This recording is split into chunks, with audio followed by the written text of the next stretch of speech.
स्वागत सत श्री अकाल। प्राइम एशिया टीवी देख रहे सारे ही परिवारक मैंबरां दा बहुत बहुत स्वागत है। हर रोज़ की तरह खबरां ते चर्चा करांगे।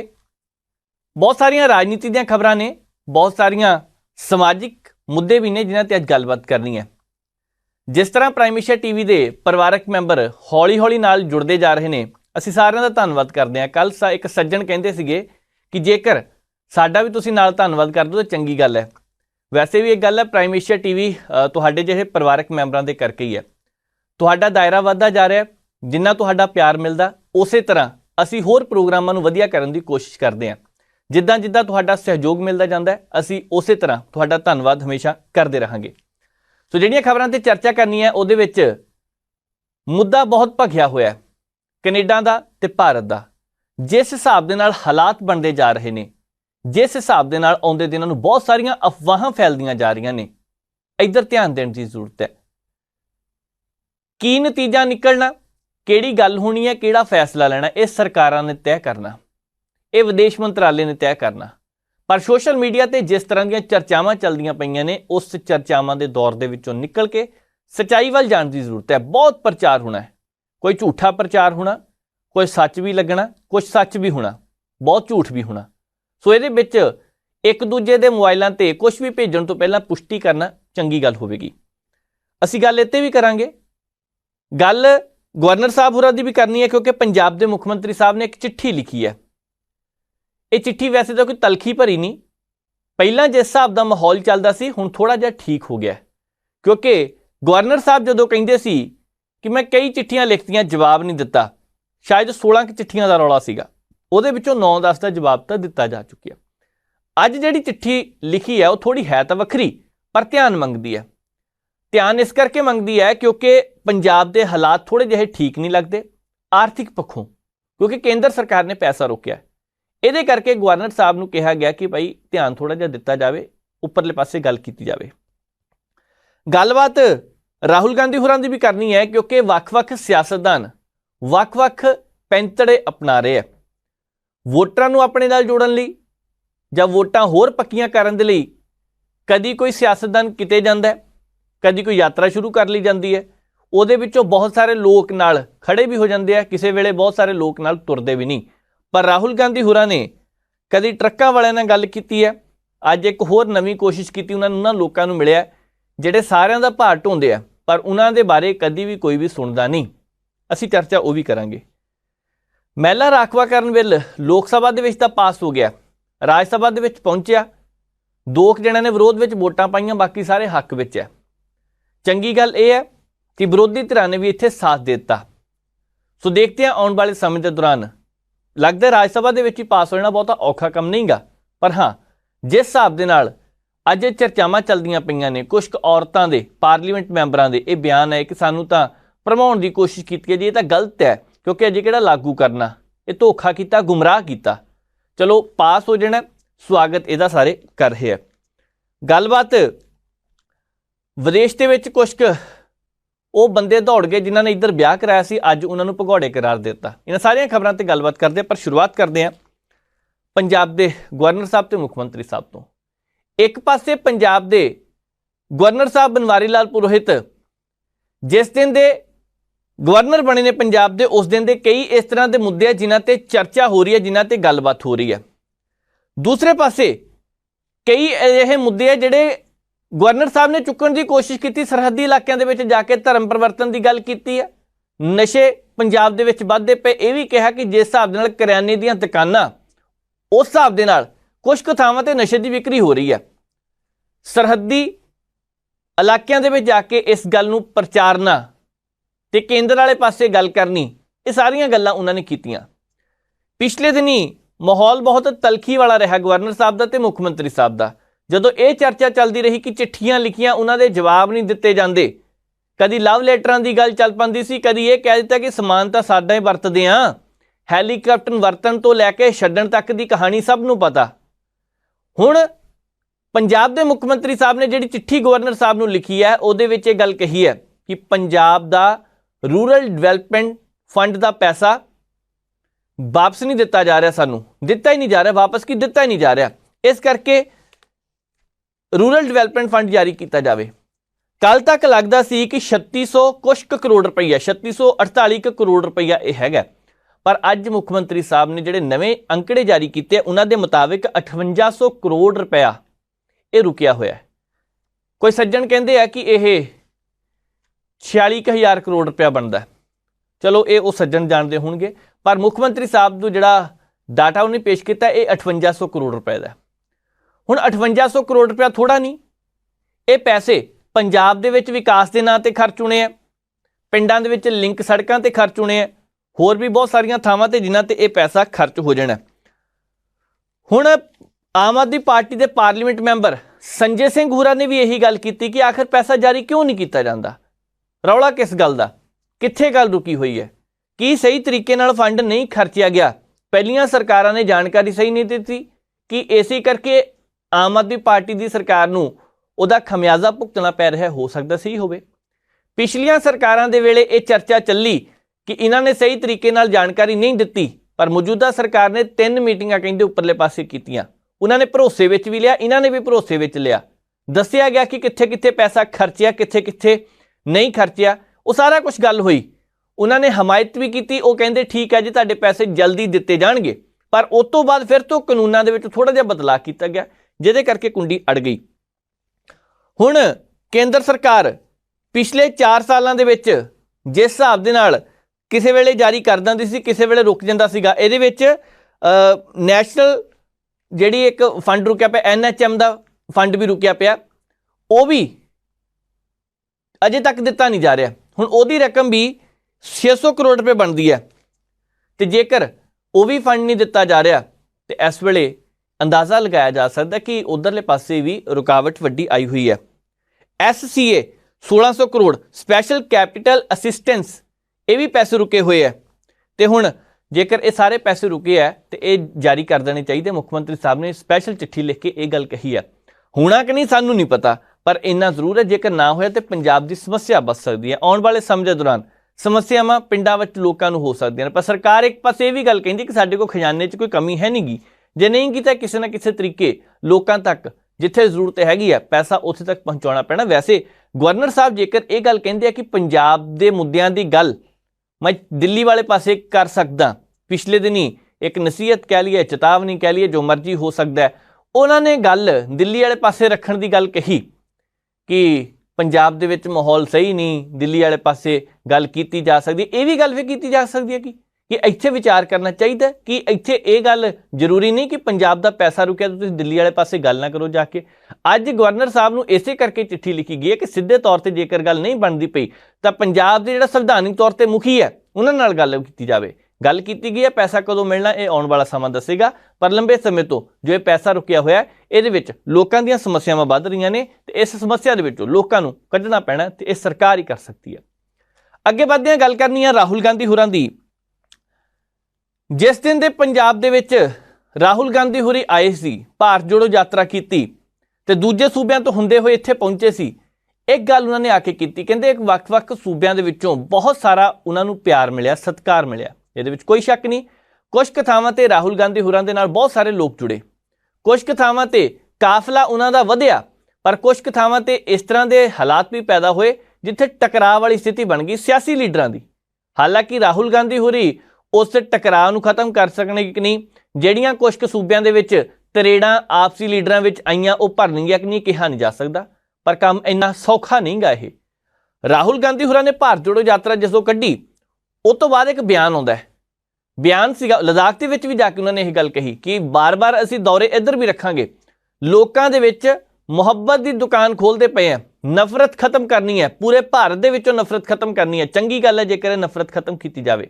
ਨਫ਼ਰਤ ਦੇ ਨਾਂ ਦੇ ਉੱਤੇ ਹੇਟ ਸਪੀਚ ਵੱਧਦੀ ਜਾ ਰਹੀ ਹੈ, ਕਦੀ ਕੋਈ ਸਿਆਸਤਦਾਨ ਕੁਝ ਕਹਿੰਦਾ, ਕਦੀ ਕੋਈ ਵੱਖਰੇ ਤਰ੍ਹਾਂ ਦਾ ਬਿਆਨ ਦੇ ਦਿੰਦਾ। ਆ ਪਿਛਲੇ ਦਿਨੀ MK ਸਟਾਲਿਨ ਦੇ ਸਪੁੱਤਰ ਵੱਲੋਂ ਕੀਤੀ ਗਈ ਉਸ ਬਿਆਨਬਾਜ਼ੀ ਤੋਂ ਬਾਅਦ ਪੂਰੇ ਦੇਸ਼ ਵਿੱਚ ਇੱਕ ਵਾਰ ਫਿਰ ਤੋਂ ਮਾਹੌਲ ਭਖਿਆ। ਧਰਮ ਦੇ ਆਧਾਰ ਤੇ ਟਿੱਪਣੀਆਂ ਜਿਸ ਹਿਸਾਬ ਦੀਆਂ ਕੀਤੀਆਂ ਜਾਂਦੀਆਂ ਇਹ ਨਾ ਕੀਤੀਆਂ ਜਾਣ ਤਾਂ ਚੰਗਾ, ਮਾੜੀਆਂ ਟਿੱਪਣੀਆਂ ਨਾ ਕੀਤੀਆਂ ਜਾਣ ਤਾਂ ਚੰਗਾ, ਨਹੀਂ ਤਾਂ ਕੁਝ ਕੁ ਸਿਆਸਤਦਾਨ ਭੱਲ ਖੱਟਣ ਲਈ ਜੋ ਇਹ ਕੁਝ ਕਰਦੇ ਪਏ ਆ, ਲੱਗਦਾ ਪਿਆ ਉਹ ਤਾਂ ਚਾਹੁੰਦੇ ਕਿ ਨਾਮ ਕਿਸੇ ਤਰ੍ਹਾਂ ਜਲਦੀ ਉੱਪਰ ਆ ਜਾਵੇ, ਪਰ ਇਹ ਕੰਮ ਔਖਾ ਹੈ। ਰਾਹੁਲ ਗਾਂਧੀ ਹੋਰੀ ਕਹਿੰਦੇ ਆ ਕਿ ਮੈਂ ਮੁਹੱਬਤ ਦੀ ਦੁਕਾਨ ਖੋਲ੍ਹਣੀ ਹੈ, ਉਹ ਪਾਰਲੀਮੈਂਟ ਵਿੱਚ ਵੀ ਇਹ ਗੱਲ ਕਹਿੰਦੇ ਰਹੇ, ਉਹਨਾਂ ਨੇ ਵੱਖ-ਵੱਖ ਥਾਵਾਂ ਤੇ ਜਾ ਕੇ ਵੀ ਇਹ ਗੱਲ ਕਹੀ। ਅੱਜ ਇਹੀ ਗੱਲ ਰਾਹੁਲ ਗਾਂਧੀ ਹੋਰਾਂ ਨੇ ਦਿੱਲੀ ਦੇ ਆਨੰਦ ਵਿਹਾਰ ਦੇ ਵਿੱਚ ਪਹੁੰਚ ਕੇ ਵੀ ਕੀਤੀ ਹੈ। ਉੱਥੇ ਬੱਸ ਸਟੈਂਡ ਦੇ ਉੱਪਰ ਬਹੁਤ ਸਾਰੇ ਕੁਲੀ ਸੀਗੇ, ਉਹਨਾਂ ਦੇ ਨਾਲ ਉਹਨਾਂ ਨੇ ਕੱਪੜੇ ਵੀ ਉਸ ਤਰ੍ਹਾਂ ਦਾ ਪਾਏ, ਪਹਿਰਾਵਾ ਉਹਨਾਂ ਦਾ ਉੱਦਾਂ ਸੀ, ਇੱਥੇ ਬਿੱਲਾ ਲਗਾਇਆ ਹੁੰਦਾ, ਉਹ ਵੀ ਸਾਰੀ ਤਰ੍ਹਾਂ ਦੀ ਗੱਲਬਾਤ ਕਰਕੇ ਉਹਨਾਂ ਨੇ ਸਮੱਸਿਆਵਾਂ ਜਾਣੀਆਂ ਕਿ ਤੁਹਾਡੀਆਂ ਸਮੱਸਿਆਵਾਂ ਦੱਸੋ ਕੀ ਹੈ। ਉਹ ਤੋਂ ਪਹਿਲਾਂ ਜਦੋਂ 20 ਅਪ੍ਰੈਲ ਦਾ ਦਿਨ ਸੀਗਾ, ਰਾਹੁਲ ਗਾਂਧੀ ਹੋਰੀ ਬਹੁਤ ਸਾਰੇ ਵਿਦਿਆਰਥੀਆਂ ਨੂੰ ਮਿਲੇ, ਉਹ ਵਿਦਿਆਰਥੀ ਜਿਨ੍ਹਾਂ ਨੇ UPSC ਦਾ ਟੈਸਟ ਕਲੀਅਰ ਕਰਨਾ ਸੀ। ਉੱਥੇ ਜਾ ਕੇ ਇੱਕ ਪ੍ਰੋਗਰਾਮ ਦੇ ਦੌਰਾਨ ਸੜਕਾਂ ਤੇ ਬੈਠੇ ਵਿਦਿਆਰਥੀਆਂ ਨਾਲ ਗੱਲਬਾਤ ਕੀਤੀ, ਪੁੱਛਿਆ ਕੀ ਸਮੱਸਿਆਵਾਂ ਨੇ। ਰਾਹੁਲ ਗਾਂਧੀ ਹੋਰਾਂ ਨੇ ਇਹ ਸਿਲਸਿਲਾ ਭਾਰਤ ਜੋੜੋ ਯਾਤਰਾ ਤੋਂ ਬਾਅਦ ਜੋ ਸ਼ੁਰੂ ਕੀਤਾ ਸੀ, ਵੱਖ-ਵੱਖ ਭਾਈਚਾਰਿਆਂ ਦੇ ਨਾਲ ਲੋਕਾਂ ਨਾਲ ਮਿਲਣ ਦਾ, ਉਹਨਾਂ ਨੇ ਜਾਰੀ ਰੱਖਿਆ ਅਜੇ ਵੀ। ਹਾਲਾਂਕਿ ਇਹ ਵੀ ਪਤਾ ਲੱਗ ਰਿਹਾ ਹੈ ਕਿ ਆਉਂਦੇ ਦਿਨਾਂ ਨੂੰ ਇੱਕ ਹੋਰ ਭਾਰਤ ਜੋੜੋ ਯਾਤਰਾ ਦਾ ਦੂਜਾ ਭਾਗ ਉਹ ਸ਼ੁਰੂ ਕਰਨ ਜਾ ਰਹੇ ਨੇ। ਪਹਿਲਾਂ ਤਾਂ ਅਗਸਤ ਮਹੀਨੇ ਕਹਿੰਦੇ ਸੀ, ਪਰ ਹੁਣ ਕਹਿੰਦੇ ਸਤੰਬਰ ਦੇ ਦੂਜੇ ਤੀਸਰੇ ਹਫ਼ਤੇ ਵੀ ਉਹ ਸ਼ੁਰੂ ਹੋ ਸਕਦਾ ਹੈ। ਦੇਖਦੇ ਹਾਂ ਸ਼ੁਰੂ ਹੋਣਾ ਕਿ ਨਹੀਂ। ਵੈਸੇ ਤਾਂ ਇਸ ਵੇਲੇ ਉਹ ਸਾਰੀਆਂ ਦਿਨ ਪਾਰ ਹੋ ਹੀ ਚੁੱਕੇ ਹੈ। ਹਾਂ, ਅਕਤੂਬਰ ਮਹੀਨੇ ਦੇ ਵਿੱਚ ਸ਼ੁਰੂ ਕਰਦੇ ਕਿ ਨਹੀਂ, ਕੋਈ ਕਹਿੰਦਾ ਪਿਆ ਜੀ 2 ਅਕਤੂਬਰ ਤੋਂ ਸ਼ੁਰੂ ਕੀਤਾ ਜਾ ਸਕਦਾ ਹੈ, ਕਦੀ ਸਤੰਬਰ ਦੇ ਪਹਿਲੇ ਹਫ਼ਤੇ, ਕਦੀ ਦੂਜੇ ਹਫ਼ਤੇ, ਕਦੀ ਤੀਜੇ ਹਫ਼ਤੇ, ਤੋਂ ਹੁਣ ਅਕਤੂਬਰ ਤੱਕ ਗੱਲਾਂ ਪਹੁੰਚ ਗਈਆਂ ਨੇ। 6 ਮਈ ਨੂੰ ਬੰਗਲੌਰ ਦੇ ਵਿੱਚ ਰਾਹੁਲ ਗਾਂਧੀ ਨੇ ਇੱਕ ਨੌਜਵਾਨ ਸੀਗਾ, ਸਕੂਟਰ ਮੋਟਰਸਾਈਕਲ ਤੇ ਘਰ ਦੇ ਵਿੱਚ ਡਿਲੀਵਰੀ ਕਰਦਾ ਸੀ, ਉਹ ਫੂਡ ਡਿਲੀਵਰੀ ਕਰਦਾ ਸੀ, ਉਹਦੇ ਨਾਲ ਬੈਠ ਕੇ ਸਫ਼ਰ ਕੀਤਾ। ਉਸ ਵੇਲੇ ਸਮੱਸਿਆਵਾਂ ਉਹਨਾਂ ਲੋਕਾਂ ਦੀਆਂ ਸੁਣੀਆਂ ਜਿਹੜੇ ਦੇਰ ਰਾਤ ਤੱਕ ਕੰਮ ਕਰਦੇ ਆ। ਰਾਹੁਲ ਗਾਂਧੀ ਹੋਰਾਂ ਨੇ ਪਹਿਲਾਂ 22 ਮਈ ਨੂੰ ਵੀ ਅੰਬਾਲੇ ਦੇ ਵਿੱਚ ਚੰਡੀਗੜ੍ਹ ਤੱਕ 50 ਕਿਲੋਮੀਟਰ ਤੱਕ ਦਾ ਸਫ਼ਰ ਤੈਅ ਕੀਤਾ ਸੀ। ਉਹ ਜਿਹੜਾ ਸਫ਼ਰ ਉਹਨਾਂ ਨੇ ਟਰੱਕ ਦੇ ਵਿੱਚ ਤੈਅ ਕੀਤਾ ਸੀ, ਉਸ ਵੇਲੇ ਇਹ ਖਬਰ ਆਈ ਸੀ ਕਿ ਟਰੱਕਾਂ ਵਾਲਿਆਂ ਦੀਆਂ ਸਮੱਸਿਆਵਾਂ ਨੂੰ ਉਹਨੇ ਜਾਣਨਾ ਚਾਹਿਆ। ਚੰਗੀ ਗੱਲ ਹੈ, ਵੱਖ-ਵੱਖ ਕਿੱਤੇ 'ਚ ਜਿਹੜੇ ਲੋਕ ਲੱਗੇ ਹੋਏ ਨੇ ਉਹਨਾਂ ਦੀਆਂ ਸਮੱਸਿਆਵਾਂ ਦੇ ਬਾਰੇ ਕਿਸੇ ਨੂੰ ਤਾਂ ਜਾਣੂ ਹੋਣਾ ਹੀ ਪੈਣਾ। ਤੇ ਜੇਕਰ ਰਾਹੁਲ ਗਾਂਧੀ ਉਸ ਕਿੱਤੇ ਦੇ ਲੋਕਾਂ ਨਾਲ ਤੁਰਦੇ ਆ, ਜਾਂਦੇ ਆ, ਸਫ਼ਰ ਕਰਦੇ ਆ, ਤੇ 50 ਕਿਲੋਮੀਟਰ ਬਹਿ ਕੇ ਕਿੰਨੀਆਂ ਕੁ ਸਮੱਸਿਆਵਾਂ ਸਮਝ ਆਉਂਦੀਆਂ, ਡਿਲੀਵਰੀ ਬੁਆਏ ਦੇ ਪਿਛਲੇ ਪਾਸੇ ਮੋਟਰਸਾਈਕਲ ਦੇ ਬਹਿ ਕੇ ਕਿੰਨੀਆਂ ਕੁ ਸਮੱਸਿਆਵਾਂ ਸਮਝ ਆਉਂਦੀਆਂ, ਤਾਂ ਉਹ ਸਿਆਸਤਦਾਨ ਜਾਣਦੇ ਹੋਣਗੇ। 27 ਜੂਨ ਨੂੰ ਦਿੱਲੀ ਦੇ ਇੱਕ ਗੈਰੇਜ ਦੇ ਵਿੱਚ ਉਹਨਾਂ ਨੇ ਮਕੈਨਿਕੀ ਦਾ ਕੰਮ ਕੀਤਾ, ਉੱਥੇ ਮੋਟਰਸਾਈਕਲ ਦੀ ਰਿਪੇਅਰ ਕਰਦੇ ਸੀਗੇ। ਕਹਿੰਦੇ ਜਿਹੜੇ ਮਕੈਨਿਕ ਨੇ ਇਹਨਾਂ ਦੀਆਂ ਸਮੱਸਿਆਵਾਂ ਨੂੰ ਵੀ ਦੇਖਣਾ। ਚਲੋ ਚੰਗੀ ਗੱਲ ਹੈ। 7 ਜੁਲਾਈ ਨੂੰ ਕਿਸਾਨਾਂ ਦੇ ਨਾਲ ਇੱਕ ਖੇਤ ਦੇ ਵਿੱਚ ਝੋਨਾ ਲਗਾਇਆ, ਉਹ ਵੀ ਕਹਿੰਦੇ ਸਮੱਸਿਆ ਕਿਸਾਨਾਂ ਦੀ ਬਹੁਤ ਹੈ, ਇਸ ਕਰਕੇ ਉਹਨਾਂ ਦੀਆਂ ਸਮੱਸਿਆਵਾਂ ਨੂੰ ਵੀ ਉਹਨਾਂ ਨੇ ਜਾਣਿਆ। ਤੇ 1 ਅਗਸਤ ਨੂੰ ਆਜ਼ਾਦਪੁਰ ਮੰਡੀ ਦੇ ਵਿੱਚ ਪਹੁੰਚਦੇ ਨੇ, ਉੱਥੇ ਜਿਹੜੇ ਮਜ਼ਦੂਰ ਕੰਮ ਕਰਦੇ ਆ ਉਹਨਾਂ ਦੇ ਨਾਲ ਸਬਜ਼ੀ ਦਾ ਇੱਕ ਹਿਸਾਬ ਦਾ ਢੋਆ ਢੁਆਈ ਵਾਲਾ ਕੰਮ ਕਰਕੇ ਦੇਖਿਆ। ਰਾਹੁਲ ਗਾਂਧੀ ਹੋਰੀ ਹਰ ਹੁਣ ਦੇਖ ਸਕਦੇ ਆ ਕਿ ਲੋਕਾਂ ਦੇ ਨਾਲ ਜੁੜ ਕੇ ਛੋਟੇ ਪੱਧਰ ਤੋਂ ਲੈ ਕੇ ਉੱਪਰ ਤੱਕ ਇਹ ਦੇਖਣਾ ਚਾਹੁੰਦੇ ਨੇ ਸਮੱਸਿਆਵਾਂ ਕਿਹੜੀਆਂ ਨੇ, ਇਹ ਨਾਲ ਜੋੜ ਕੇ ਰੱਖਣਾ ਚਾਹੁੰਦੇ ਆ, ਮੁਹੱਬਤ ਦੀ ਦੁਕਾਨ ਚਲਾਉਣੀ ਚਾਹੁੰਦੇ ਆ, ਕੀ ਹੈ ਪਤਾ ਨਹੀਂ। ਪਰ ਸਵਾਲ ਇੱਕ ਹੋਰ ਹੈ ਵੱਡਾ, ਉਹ ਇਹ ਹੈ ਕਿ ਛੋਟੇ ਛੋਟੇ ਵੱਡੇ ਵੱਡੇ ਚਾਹੇ ਮੱਧ ਵਰਗੀ ਪਰਿਵਾਰ, ਇਹਨਾਂ ਦੀਆਂ ਸਮੱਸਿਆਵਾਂ ਅੱਧੇ ਘੰਟੇ ਵਿੱਚ 1 ਘੰਟੇ ਵਿੱਚ, ਜਿੱਥੇ ਸਾਰੇ ਪਾਸੇ ਸਿਕਿਉਰਿਟੀ ਲਗਾ ਦਿੱਤੀ ਜਾਂਦੀ ਹੈ, ਜਿੱਥੇ ਆਲੇ ਦੁਆਲੇ ਕੁਛ ਨਹੀਂ ਹੁੰਦੇ, ਸਿਰਫ ਰਾਹੁਲ ਗਾਂਧੀ ਤੋਂ ਸੁਰੱਖਿਆ ਮੁਲਾਜ਼ਮ ਹੀ ਹੁੰਦੇ ਆ, ਇੱਦਾਂ ਸਮੱਸਿਆਵਾਂ ਨੂੰ ਸਮਝ ਲੱਗ ਜਾਂਦਾ। ਲੋਕ ਤਾਂ ਇਸ ਗੱਲ ਨੂੰ ਪੁੱਛਦੇ ਪਏ ਆ। ਜਦੋਂ ਚੋਣਾਂ ਨਜ਼ਦੀਕ ਆਉਂਦੀਆਂ ਨੇ ਤਾਂ ਉਸ ਵੇਲੇ ਰਾਹੁਲ ਗਾਂਧੀ ਸਾਹਿਬ ਕਦੀ ਕਿਸੇ ਦੇਸ਼ ਦੇ ਵਿੱਚ ਜਾਂਦੇ ਆ, ਕਦੀ ਕਿਤੇ ਪਹੁੰਚ ਜਾਂਦੇ ਨੇ। ਲੋਕ ਤਾਂ ਕਹਿੰਦੇ ਪਹਿਲਾਂ ਇੱਧਰ ਧਿਆਨ ਦਿੱਤਾ ਜਾਵੇ। ਖੈਰ, ਉਹਨਾਂ ਦੀ ਸਿਆਸਤ ਦਾ ਇਹ ਵੱਖਰਾ ਤਰੀਕਾ ਹੋ ਸਕਦਾ ਹੈ। ਭਾਰਤ ਦੇ ਵਿੱਚ ਕਾਂਗਰਸ ਨਵੇਂ ਪਾਸਿਓਂ ਸ਼ੁਰੂਆਤ ਕਰਦੀ ਦਿਖਾਈ ਦੇ ਰਹੀ ਹੈ, ਪਰ ਉਹਨਾਂ ਨੇ ਜਿਹੜਾ ਸਿਆਸੀ ਪੱਤਾ ਮੱਲਿਕਾਰਜੁਨ ਖੜਗੇ ਨੂੰ ਲੈ ਕੇ ਖੇਡਿਆ, ਇਹ ਸ਼ਾਇਦ ਜ਼ਿਆਦਾ ਮਹੱਤਵਪੂਰਨ ਹੋਵੇ, ਕਿਉਂਕਿ ਇਸ ਵੇਲੇ ਪਿਛੜੇ ਸਮਾਜ ਦੇ ਲੋਕਾਂ ਨੂੰ ਨਾਲ ਰੱਖਣਾ ਕਾਂਗਰਸ ਦੀ ਲੱਗਦਾ ਪਿਆ ਮੁੱਖ ਵਿਚਾਰਧਾਰਾ ਦੇ ਵਿੱਚੋਂ ਇੱਕ ਹੋ ਸਕਦਾ ਹੈ।